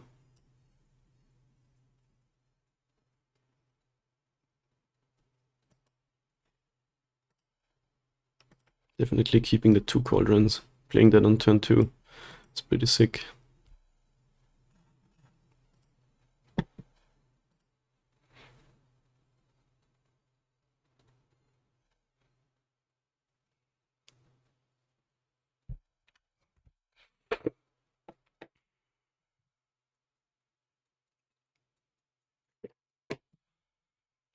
Opponents now in the Mile to 5, that's good for us. Means if they wanna force or grief something, they go down on cards.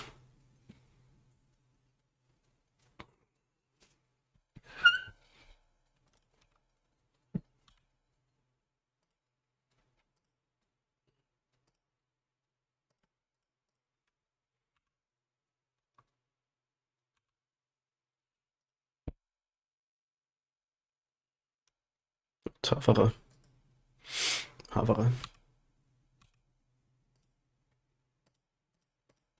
Any force of Vigorous.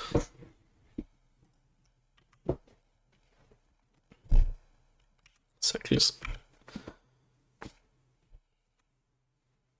Okay, attack. Okay, I was gonna put a counter on, but I accidentally afford. Whatever.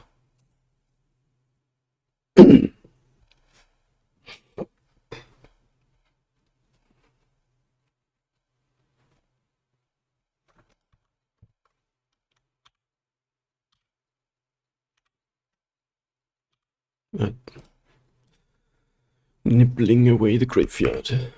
We have cycling now. All the hate.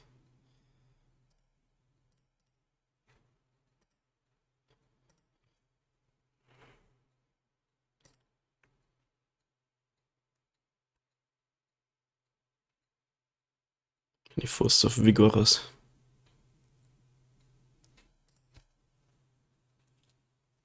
Nope.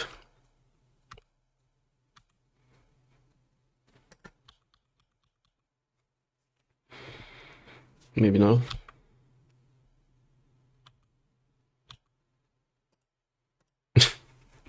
All the hate ever. Guess this plays a little bit whack against Force of Vigor, but we have more.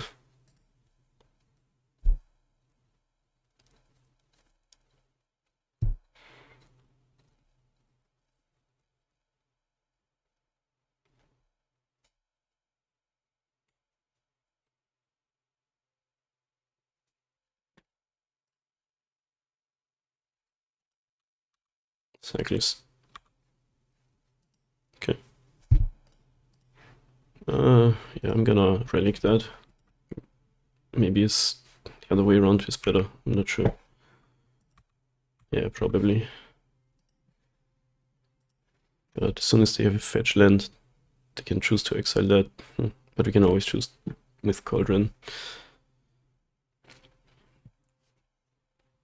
So we're missing probably a counter here, since they probably won't Play a cyclic creature main phase. I mean, they can wipe our board with Living End. We get a Thopter. Maybe I should have just kept up mana to destroy the Sin response, would have been a lot better for us. But, like, yeah, would have been better probably.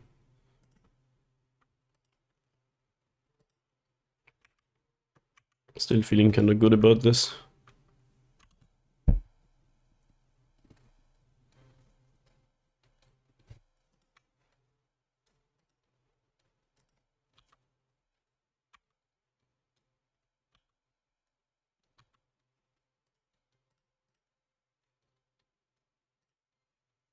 I should have left that mana open to activate Sabas, but like, whatever.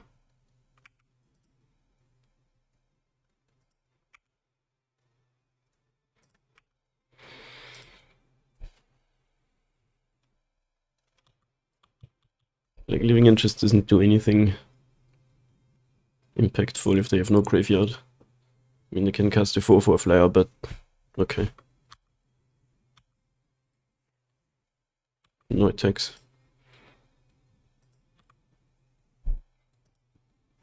Do I even need my thing?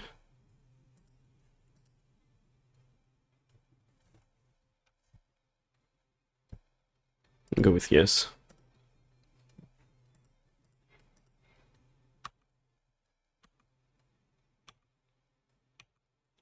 Nice. Not this time, the goodies keep coming. Can't complain for now.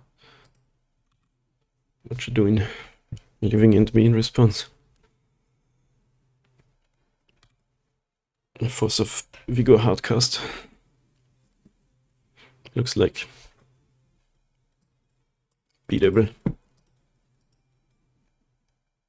Like, what are you killing? These two?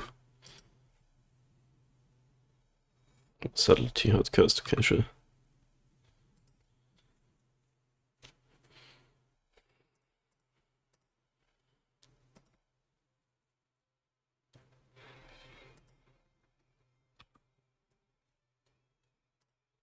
Are you a top or a bottom?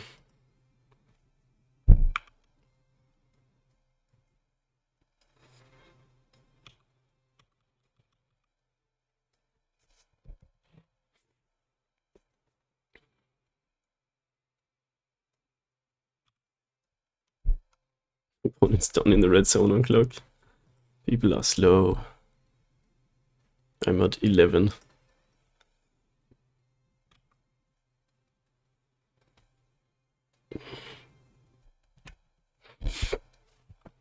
If they attack, we make this a 4/4.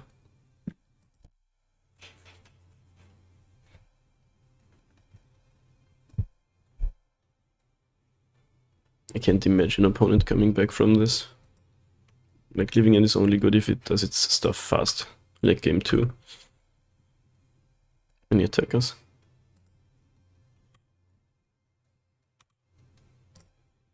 I'm actually upticking that.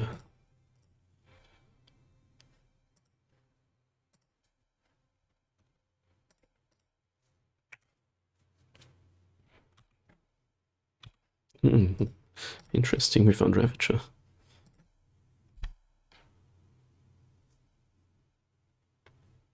Got another subtlety for me. They do. You're not making any progress that way, opponent. Just delaying the inevitable. But you do you, I guess.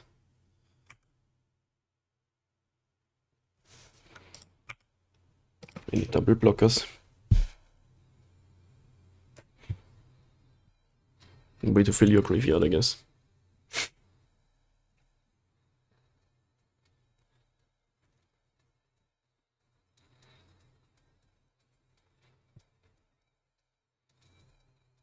Opponent's just gonna time out, even if they like... They could double block me, then I get a bunch of Thopters, and then they can Living End to wipe the board. It would be a play. So maybe the attack was bad. Looks like they didn't do that. Still have the relic though, so I could take the graveyard away again and then Nobody has anything, and I draw the Ravager. Attack was still probably bad.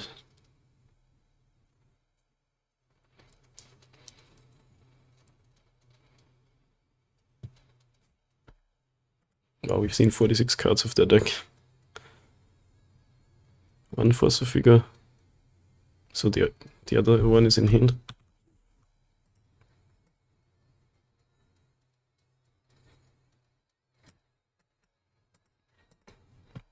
I love how we won that first game.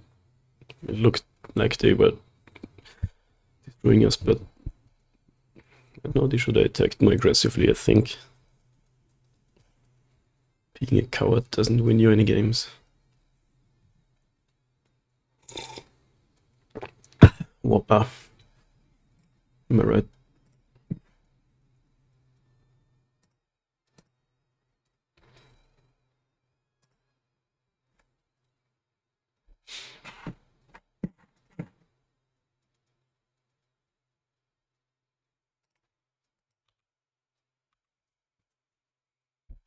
Any attackers?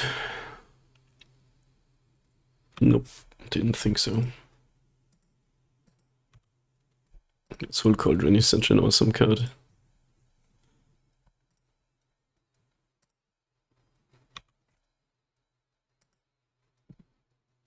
Do we have them dead? Kinda.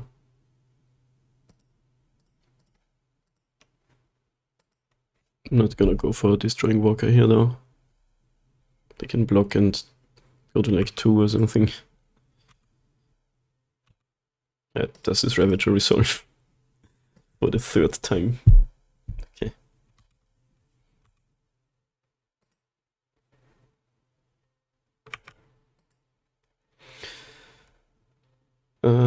Did I have mana out for that? Yeah, I was gonna do that, but I forgot about it.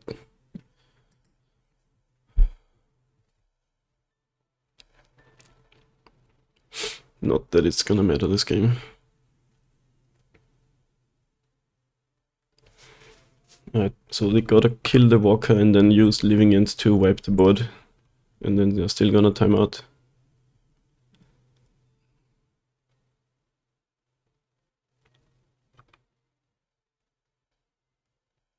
Destroys the Relic. Interesting choice. I guess I'm gonna cycle it. So that was kind of unnecessary, really. I guess it gives me information about the exile, but...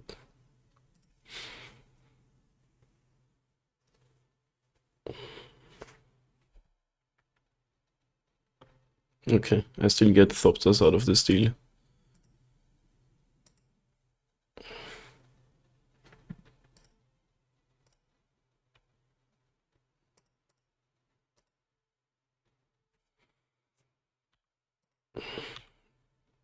No, I should let them cast a Living End before I do anything.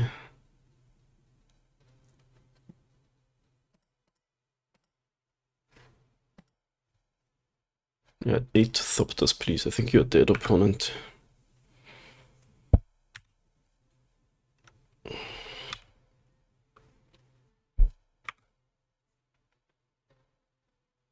And I get to draw a card for my trouble. And I get a Ravager. And it can subtlety me. Dude, same. Just yesterday, I went to LGS and I won 3 matches and I lost 2 beans. That's it. Opponent's still playing. Funny.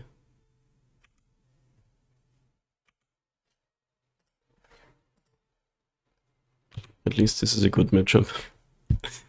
3rd Cauldron too. Nice. 2-1. Celebrate. As always, it's time for a cold one. I'll be right back. Right, we are back. We got a kind of a sick draw against Contra Ego. Who says good luck, have fun. Let's see what they've got for us. Any griefers? Sacred Foundry, let's go. I haven't seen Burn in quite a bit. Oh, here's Berber Sentinel, huh?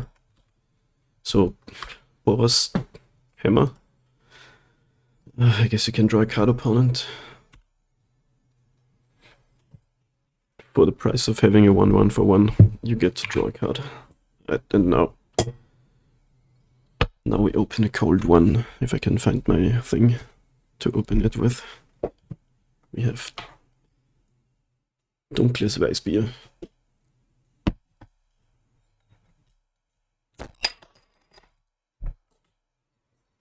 Blooded Strand.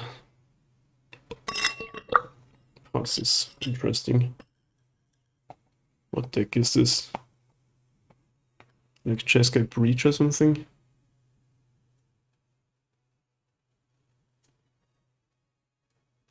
Nice.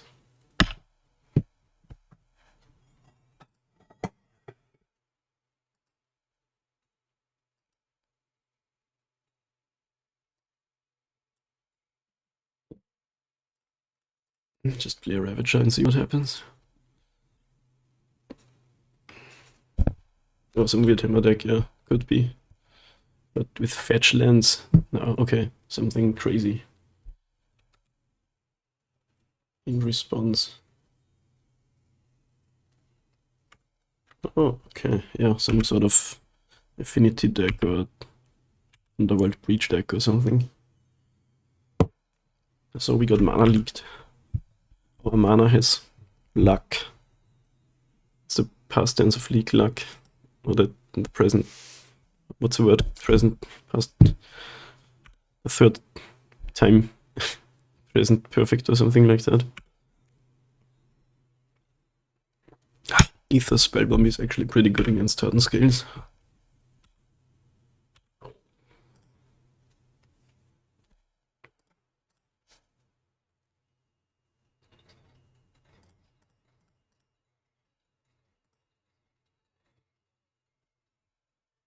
If another rebuke? Nope. Okay.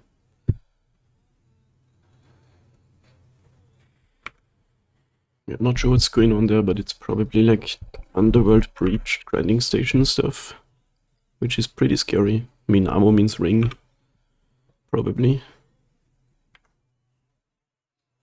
But they've got none for now.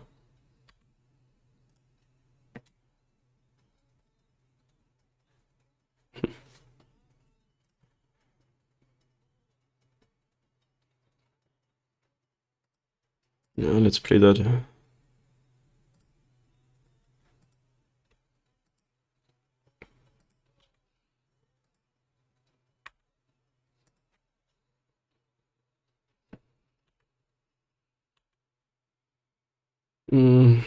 Okay, you can draw a card, I think.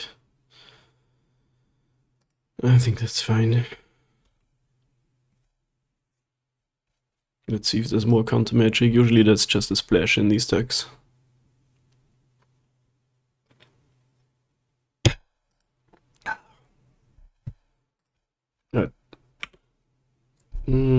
Maybe I should have cast that pre-combat, because then I could have attacked, I guess.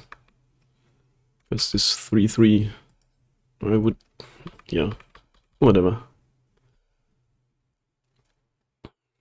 Okay, opponent does make some constructs. What are they getting now? Probably, maybe a Pithing Needle, so let's Cauldron in response.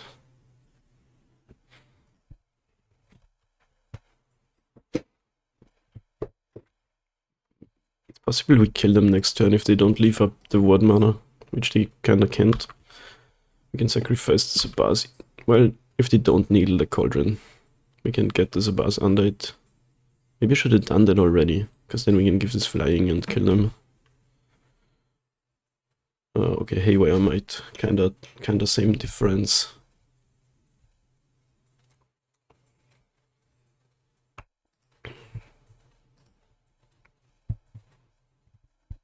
Put it on the Zabaz, I think.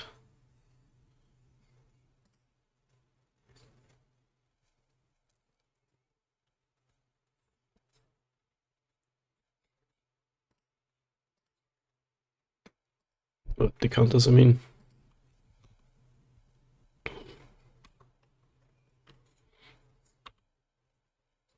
Alright, let's just try another Cauldron. This is totally beatable what they've got going on.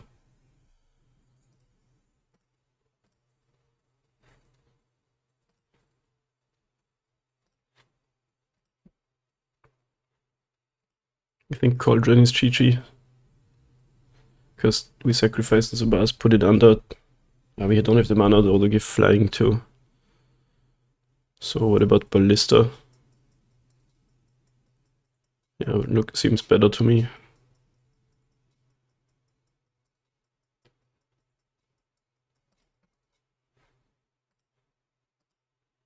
Oh, we'd have the land drop though. I forgot about that. Could have killed them then. Dang it. But now I guess if they use the fetch land in the end step or something, we still do it.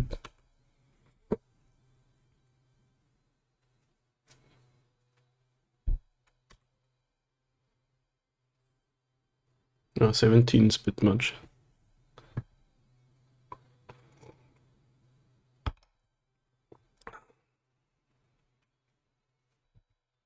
Yeah, I could have gone for the thing. Forgot I had the land drop available.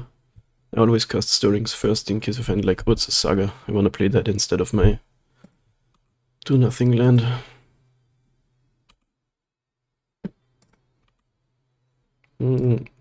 Let's ping that, so they don't jump block with that.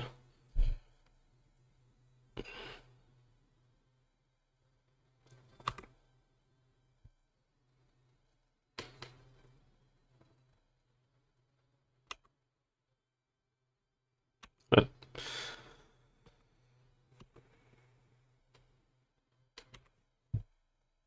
Can we deal 17 if they fetch? Okay, they didn't do it. Because if they fetch, they don't have Spellbomb available for a second.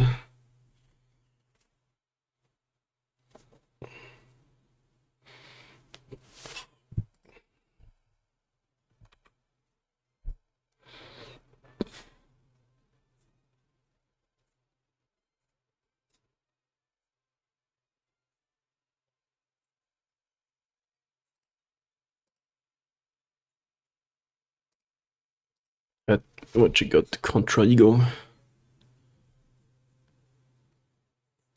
Witzer. It's a good card.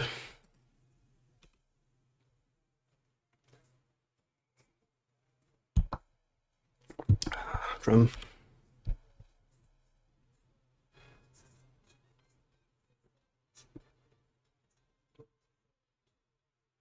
This is an improvised card. Wait, why is Witzer tapped? Oh, for Springleaf Drum, sure.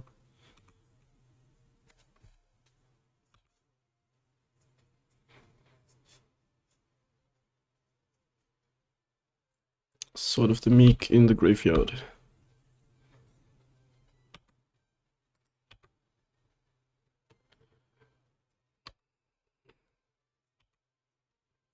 This Ether Spellbomb is more annoying than I want to admit.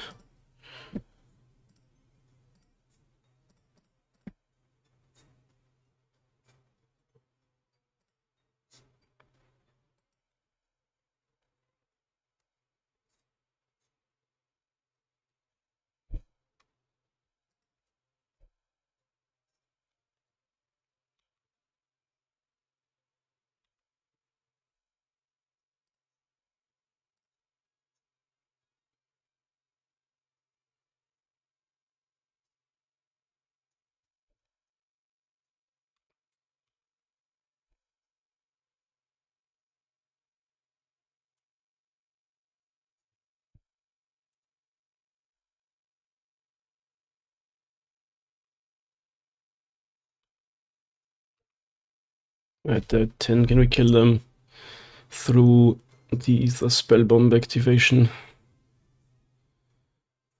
Sacrifice Sabas, Modular onto Ballista. If they do it in response, Ravager goes to 4. Sick Ink Moth goes to, yeah, okay. I feel like we gotta wanna make a move here.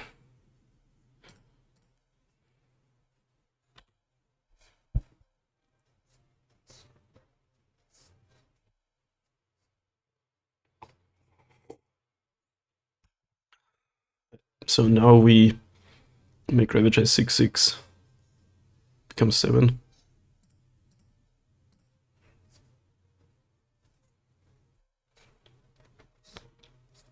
Opponent's dead.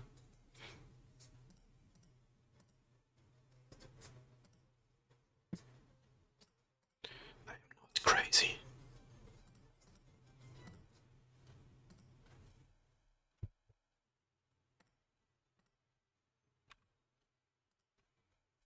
Yeah, nice, we did it. Had him dead after all. Nice, that was good.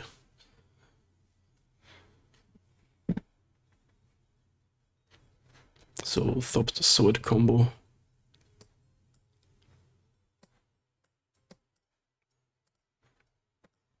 Deck lists.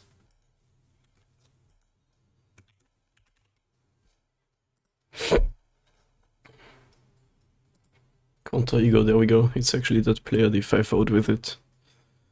Rebuke, Thopter Foundry. What's a 1 Emery, 4 engineers. I wonder if they had the Foundry, because it would have been the infinite combo. 2 rings.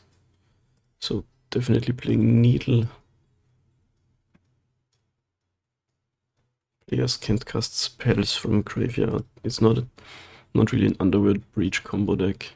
4 portable holes, that card is good against us. Candy Trail. It's a food clue. That's so awesome. Probably want these as well, maybe even these.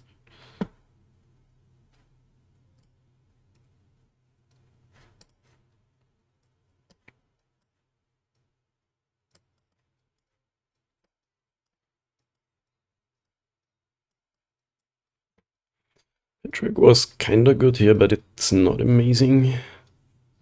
Do we want all of this? Could be a bit much.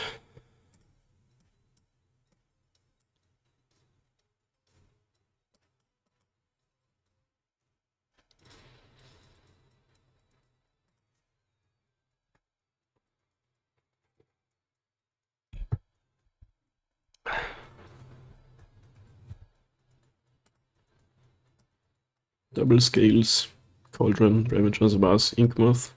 It's pretty good. Finally drawing some good hands. Let's see if it's good enough against this crazy deck.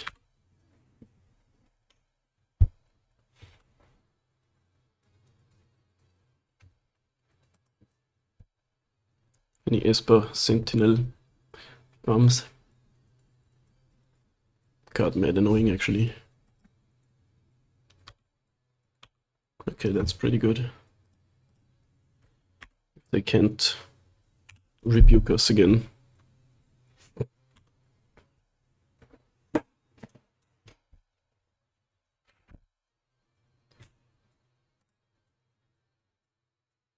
Candy Trail. It's a kind of cool card. Especially the artwork. Haven't seen it before. It's a food and a clue at the same time. Like this, just awesome flavor.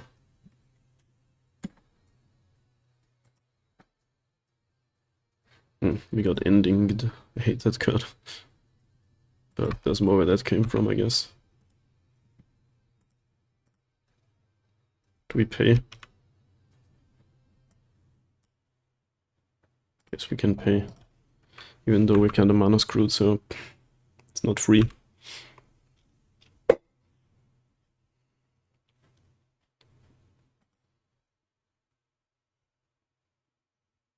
Raugerin Triome. Okay, hopefully we find a land. But then we have to give them a card. Let's play the Ballista. Make sure that it uses the mana. Do that right away. I'm not sure if they could have anything where I regret not doing it right away. Oh, I think I forgot to say cheers, by the way. Cheers, friends. They only have 2 more cards, so I mean this is a redraw. Let's see what they've got.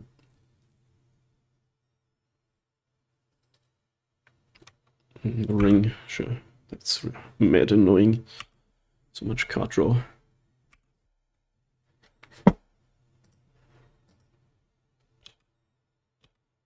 Yeah, let's do that right away. Get that shit out of here.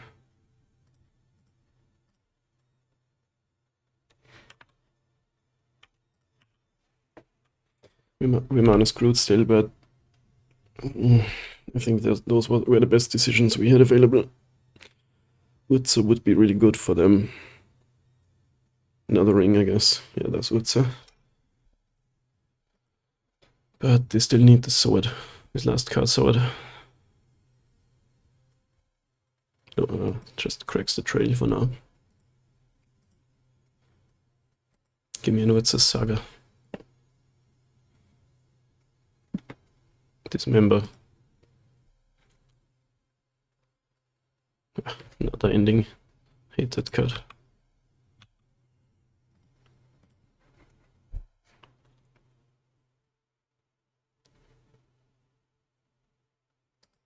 Sagav. Cauldron has protection against the combo. But I'm not sure if it works actually. Because they can just sacrifice something else. Guess they don't have more non-token artifacts for now.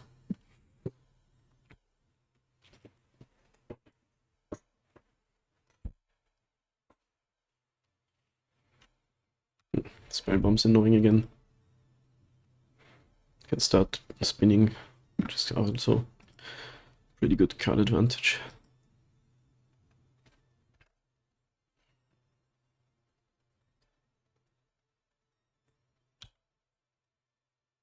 The land.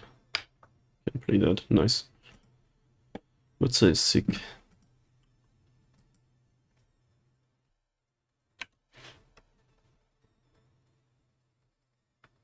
Any attackers?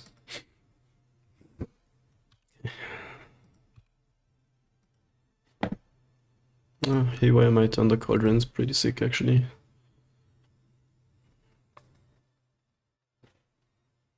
But this Urza is still annoying.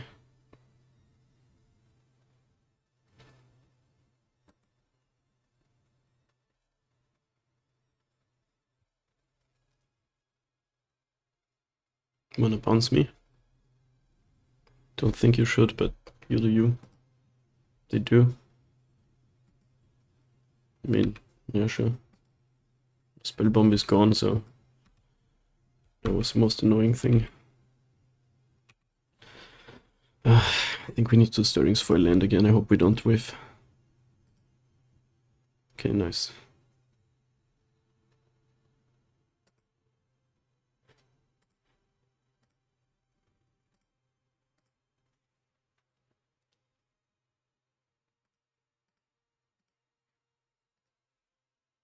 We could kill the Urza. Actually, no creatures in graveyards, so not for now.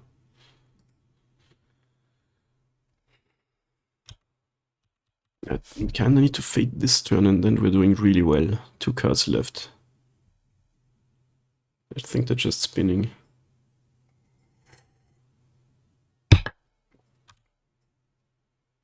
Another land, okay. Opponent's flooding out over there. Mana Screw beats Mana Flood on average. Please just pass. The idea Cauldron is good against the combo and they can't even really do it. Any attackers? I'll take that. Nope. Dude, my opponents are cowards today. Oh, I forgot about the Esper Sentinel. Okay, didn't see that one there. Mistakes were made, gamers. Mistakes were made, but we're doing well for now.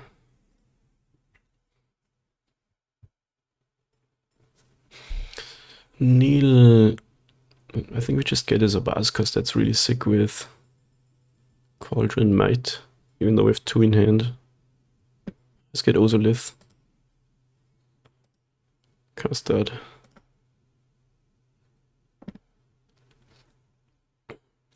Yeah, modular with Might ability is insane. Okay. Exile that, please. Modular here, also list trigger.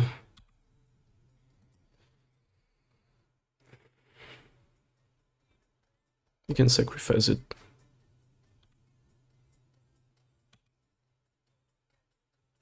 Yeah.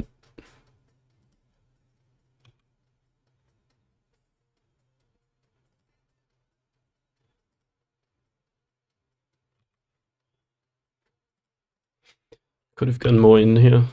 Maybe even go for a kill, but I don't know what last two cards are. Let's ping down the things and ask them if they want to block with Wurzel. I'm pretty sure we got him here. They're almost dead. Are they straight up dead? 10, not quite. Actually, with Sabas and Cauldron, we couldn't actually kill them, but I don't know, they could have some removal spell in hand, so I'm gonna chill. Maybe I should have pinged that down, but I don't think any. Wow. Opponent's getting really unlucky there. But after that, with that one turn, we were pretty much had him. Alright, 3-1. Let's fucking go. Let's try to get it. See you next round. Okay, gamers, we are on the play against Gian Hunter. I'm gonna keep this with 2 stirrings. It's clumsy, but it's gonna work. Hopefully. What is going on with these leaks, by the way? We haven't seen any scam or beanstacks in like ages. It's probably gonna be Flooded Strand now, since I said that, but... Ooh, what's this mine? Okay. Please let us draw out of this screw. Not yet. MTGO is in the weird control mode again. What's a Saga is sick, but it means no more spells this turn.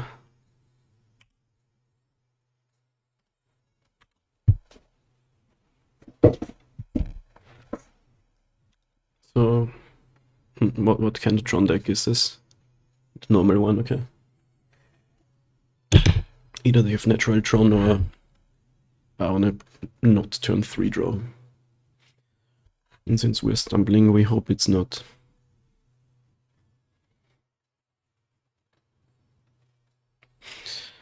Maybe we can do some Cauldron patchwork shenanigans this game. But it's a turn 4 kill at best. Because I kept the 1 lander, but you know, opponent has the cat stirrings. Which I can understand, but I don't love it. Like, why is cat stirring? And why is it ancient? This looks way more like ancient stirrings to me. I don't know. Expedition map. Well, there is a chance they have to map for the thing next turn.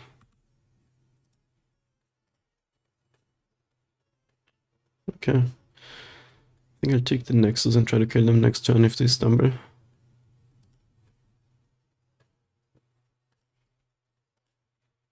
Which means I'll be casting the Walker, I think.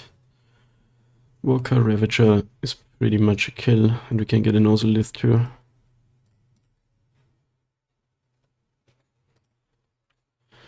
So worst thing is Tron Karn Explosives or Tron Karn Bridge, something like that. Sure, that doesn't do anything. I guess Soda does something with the Cauldron and such. What's the land drop gonna be? Is it Power Plant? Opponents on the awesome mismatched Tron plan. Like play one of each. There's so many flavors of the Tron lands. Wait, no, where's Scryfall? Which are the best Tron lands? Wow, there's a lot of them. I like the 8th edition actually. This looks really cool. I don't like the old ones because I can never tell. They're so The art looks so similar between all of them. These ones are awesome though. They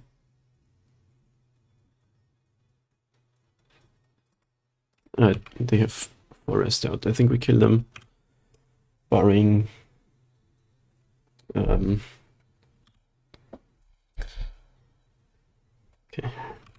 So we grab an Ozolith, we cast a Ravager, we animate the Nexus.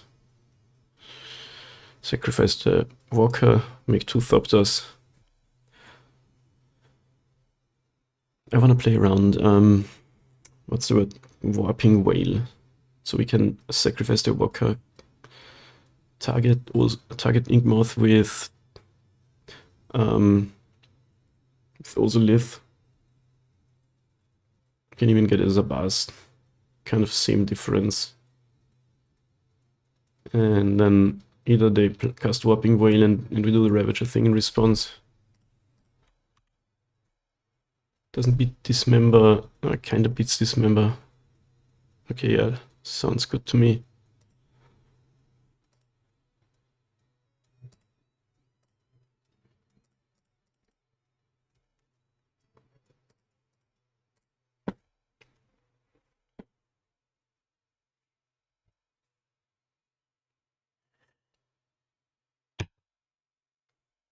Well, Dismember in response to sacking Walker might still be good enough. Maybe not.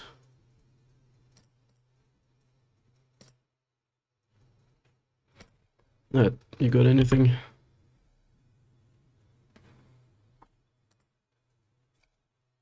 Oh, okay, sure. Now they need Dismember.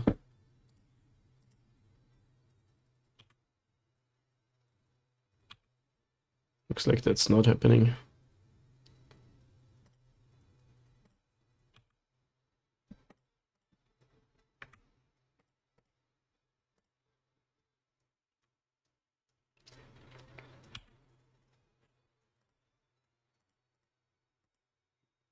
I guess now Dismember still does it. Couldn't really have played around it. But we at least get lots of Ozoliths. Okay, looks like they don't have anything. Nice, that was good. Tron stumbled, we stumbled, but we were on the play and we did it. We can play Void Mirror. It's good if they don't have a forest, otherwise it doesn't really do much. I think we want these against the current shenanigans. Ko is good though. Take out the forest. Maybe Grove instead.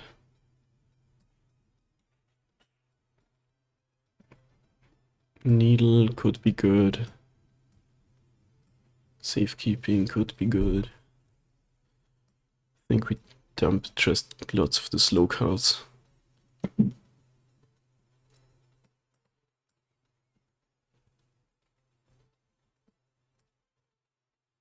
Needle could be good if they go turn 1 map. And it can also shut down a ring, I guess.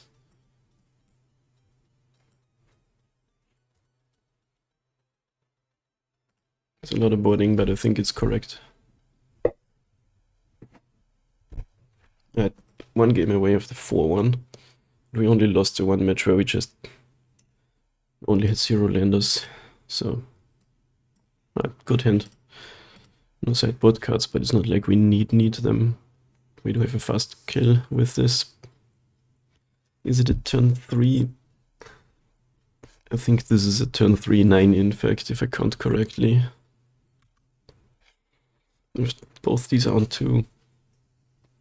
Sacrificing that into Ravager makes Ravager go to 7. Yeah. That's quite unfair. Ah, and the K1s is late too.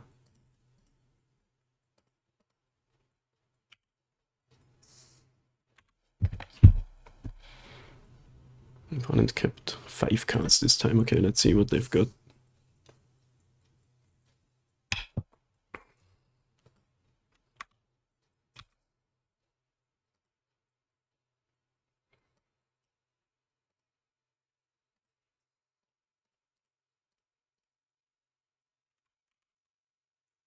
Any natural Troners?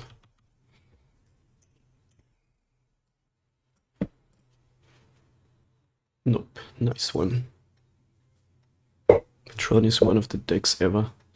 Honestly, okay, this is a hot take, but here comes my opinion. Tron is just scam.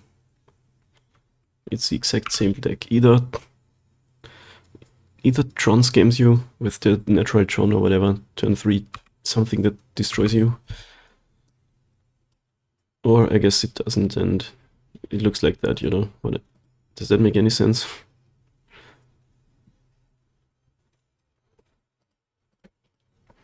The only difference is that scam, if you get scammed, feels way worse because it happens on turn 1 instead of on turn 3. You get your 2 best cards taken away, you have a bad multi 5 and they have a 4-3. But consistency wise it's the same. Again, we couldn't have killed them here, we could have hit them for 9 in fact. And I think that's not worth it. We have the core too, so what we can do is, if they do Karn, we can make a big Ravager and then use core to sacrifice that, even if we can't activate abilities. So maybe it's time for Phyrexia's core to shine. Opponent has a Boseiju. Dramatic Sphere, sure. The One Ring, okay, so that plan is off the table for now. Maybe we find a Ballista and kill them.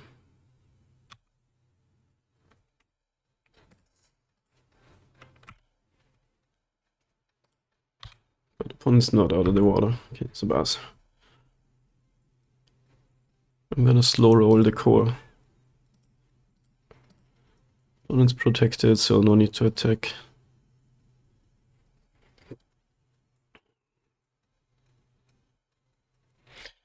So I guess what we do is see what they play and then maybe make a lot of Thopters or some other shenanigans.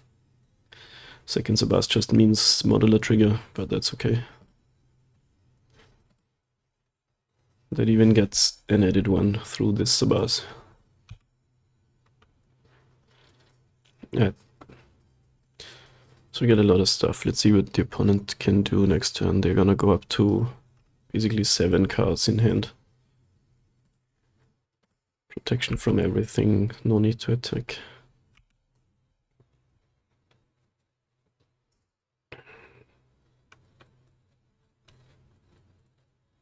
What you got? Boseiju?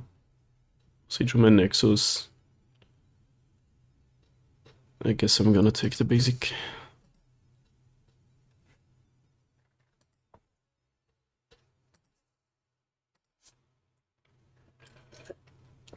Stomping Ground might be relevant here, we'll see.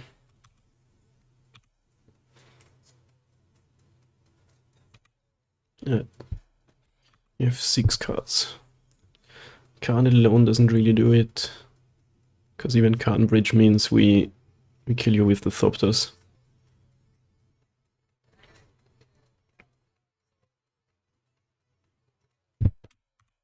But the problem is we'd have to make the Thopters in response to Karn and then they can get engineered explosives. I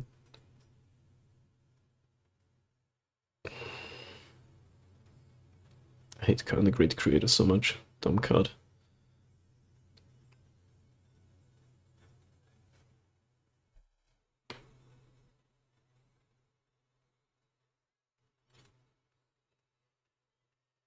There he is. What do we do in response to Karn?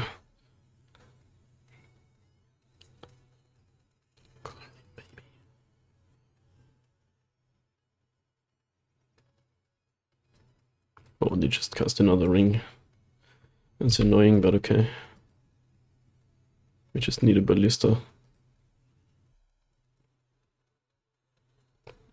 At least the ring means they're never gonna be empty-handed and like the ensnaring bridge doesn't work.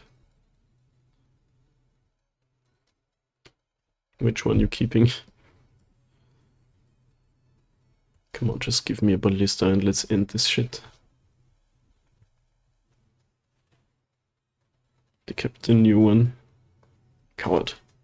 Ones are cowards today.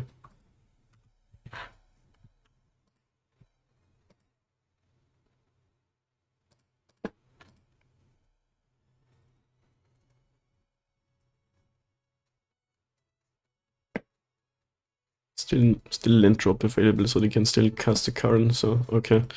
Tower 2 is really annoying. Nope. Why not just play Karn, the Great Creator? I guess he gets attacked. He doesn't have protection.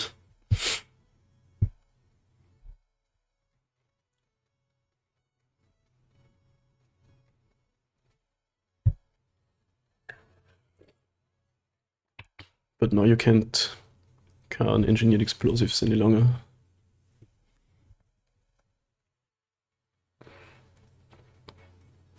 Okay, there he is. 1 mana floating. Definitely doing that.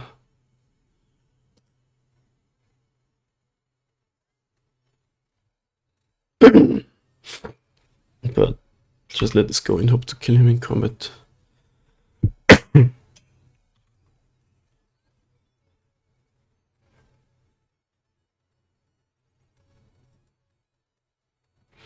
Needle.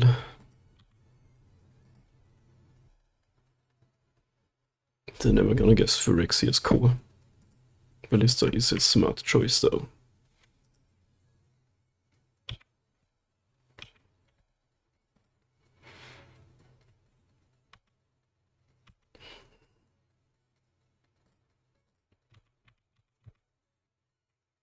Honestly, should have attacked with the non-walkers, because this has an attack ability. Not the best choice there. That Karn down. Feels good. What else can you do, opponent? Play another one, probably. There's 4 in the deck.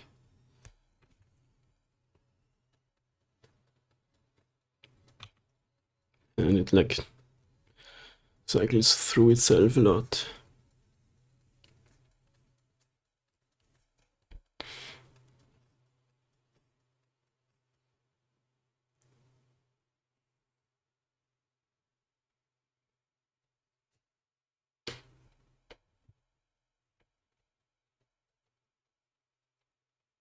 You should never, like, you're in a really bad spot if the game gets to a late game state like this, but we might win, depending on what they can find. ATGC is still a pain in our asses. Is it when you speak in the plural like that? Do I say in our ass, when our asses?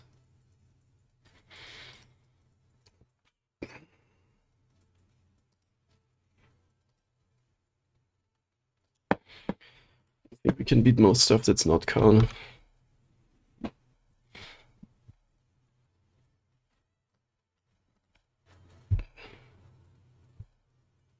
What's this tower? There's a lot of mana. What you cast in map.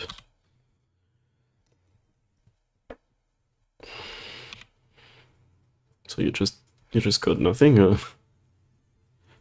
this is mine. No blast zones, no boss issues.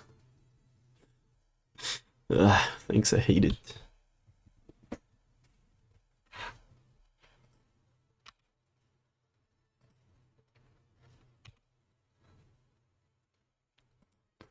So we need a ballista and a removal spell now. Where's my rings?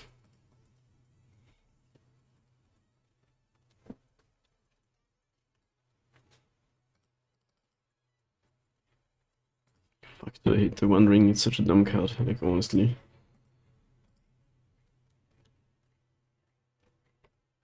I don't know what's dumber, the ring or the Karn. Haywire Might.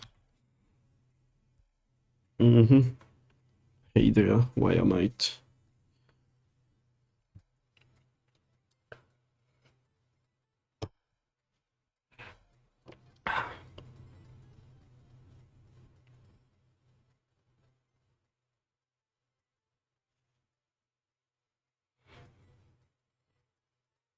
Exiles the Jar, interesting. 2 cards left. I'm just gonna eat it. Don't think there's a need to regenerate. Why not exile the scales? What the fuck? I don't understand that part, but maybe they try to like Oblivion Stone me. Still have the walkers to deal with. It's gotta be Oblivion Stone, right? Still protection. See if it works. Protection indeed working.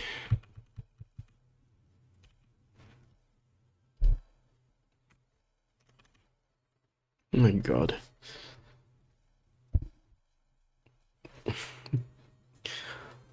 Modern kinda got so annoying in the last months when they printed the ring and the beanstalk. At least indomitable creativity is kinda gone.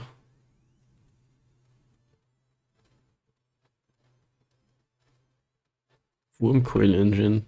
Well, okay. I guess if you're gonna... Wow. So what now? You're gonna die to my Thopters, or any reason not to go for it? They don't have protection, and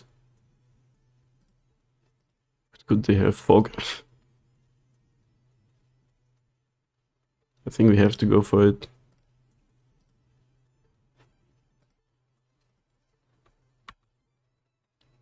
What the fuck is this game right now?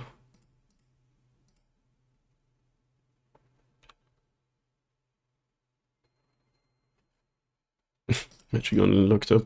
Can they somehow destroy these Thopters at instant speed? Well, I hope not.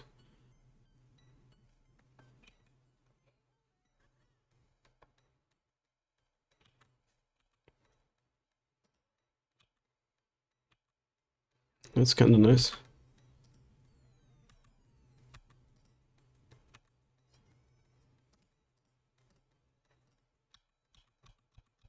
Are you dead, or...?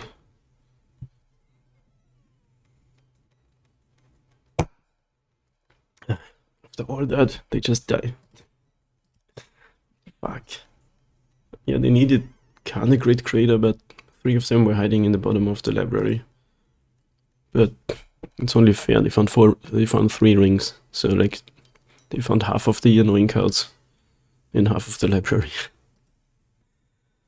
Okay, yeah, 4-1. Finally on the good record again. Let's see what the treasure chests got. First one. 5 play points, invoke to wins. I think only the black one of these is good. Oh, Sleeper Agent. That card is now playable in the Blackburn deck. Probably not worth much, but that's a really cool deck. Yeah. Right, next. 15. Imps Mischief. Okay, redirect it in black with life loss, kinda cool. Black in Magic is like, we break the color pie and we pay greatness at any cost. Invasion of Kaldheim.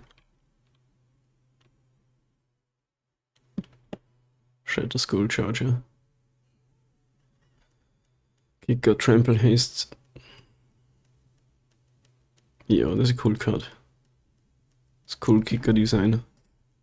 Add 2 more. Something of value, please. For my troubles. Magus of the Moon. Probably not worth much, is it? That's a... Which one is it? This one. 3 tickets. Or 2.6. This is not the worst ever. This card is sick too. Alright, 1 more. Come on, give me a Bowmaster or something. Boneyard Parlay. Oh, it's a reanimate Factor Fiction.